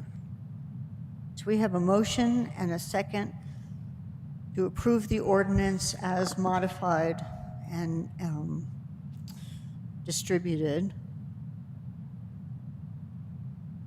Is there any further discussion? Commissioner Garcia? Madam Chair, I'm not sure too exactly sure how I'm going to vote on this motion, but I need to know what a streamlined process is. And until somebody can tell me what a streamlined process is, whether it's reworking on this ordinance, or if there is the votes for this, that's fine. I would like to know what a streamlined process is. If there's a streamlined process for conditional uses. No, we're not talking about a streamlined process for conditional uses. We're talking about a streamlined process for modifying community overlay districts. That was what the streamlined process was. It has nothing to do with the ordinance as written. It was just a commitment by staff that that if communities wanted to modify their overlay districts to, with respect to cannabis regulations, they would make sure that they could expedite the process. Madam Chair, I understand a streamlined process for a community district. It took us about 7 to 10 years actually to get community plans in place. So streamlined process for a community overlay district that needs to be redone or revamped. I just find it hard to swallow, but I just wanted to bring that forward. Thank you, Madam Chair. Okay. Commissioner Hanson? So under discussion, I want to thank Penny and Greg and all of the commissioners here for struggling with this and all the people who came to make comments. This is a challenging issue that we are struggling with. And, you know, we want to make it the best that we can make it and have people be able to grow. I think that I have expressed how much I support the small businesses in this community and how important that is to me. And I think that one of the other things we might want to reach out to when we look at maybe changing this ordinance in some way is talking to Aggregate and working with Aggregate and trying to get some feedback from our county planning division. And I see Robert shaking his head, and I see Serafina shaking her head. So I think that we need to include Aggregate in this process as we move forward. And at the moment, we have rules and regulations, and we are going to see what the problems come up, what problems arise, and we want to work with our traditional communities to make sure that they are getting what they need, both to grow and not to grow, and where and when, etc. So thank you for all your patience. Thank you to the commissioners for their patience. This is definitely something that we are all struggling with, and thank you. I just wanted to say those few words. Well, I think they're good comments, and the possibility of, as we learn empirically, which is the way most learning happens, and see how this goes forward, we have the opportunity to make further improvements to it that are consistent with what community needs. Commissioner Hughes. Thank you, Madam Chair. I just wanted to say that I agree this is a struggle. I think we really want to support our small businesses as much as we can. I'm really hoping that we can do an expedited process for those traditional communities that want to allow it there. But I also think that, you know, our staff has done a great job writing this whole ordinance, including the changes we made today, and I think this is about as good as we're going to get at this point.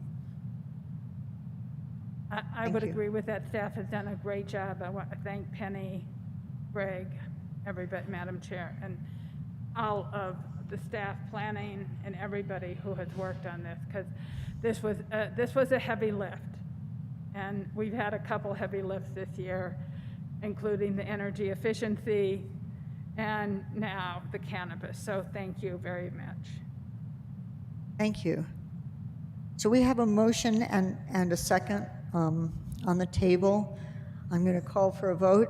All in favor, say aye. I think you need Aye. a roll call, Madam Chair. I'm sorry? A roll call on an ordinance. I knew that. I am so sorry. Thank you very much. May I have a roll call? I almost asked for it without prompting, and then I messed up. Yes, Madam Chair, you can get a roll call. Commissioner Henry Robal?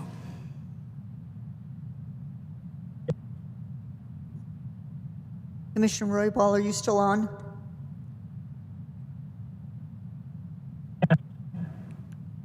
Yes, can you hear me? Yes, we can hear you now. And is the yes that you're on or for the vote?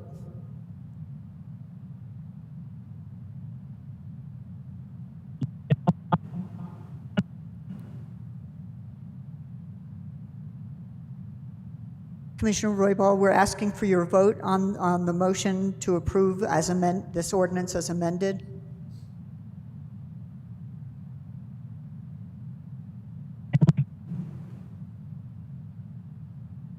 My answer is yes.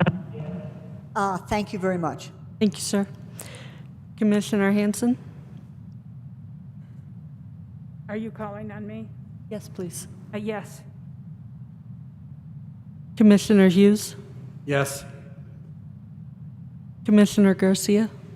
Staff, thank you for your job on this. Due to the short timing, very hesitantly, yes. And I will be watching this ordinance to see when everything does come forward to the first submission and move forward. Thank you. Chair Hamilton? Yes. Thank you. Thank you. The ordinance passes unanimously.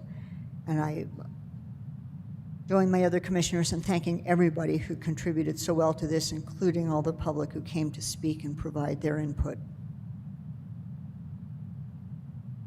So, Motion to adjourn, is that appropriate at this point? I need to, yeah, excuse me, there's concluding business. Are there any announcements? Madam Chair, I'd like to bring up something. Yes. Unfortunately, and I'll bring this up at the next Tuesday meeting, my grandmother fell down last night and broke her hip, and she had one of those life things that you press, and actually I just would like to thank the fire department that went out there, the ambulance team that went out there, public safety, the sheriff's deputy as well.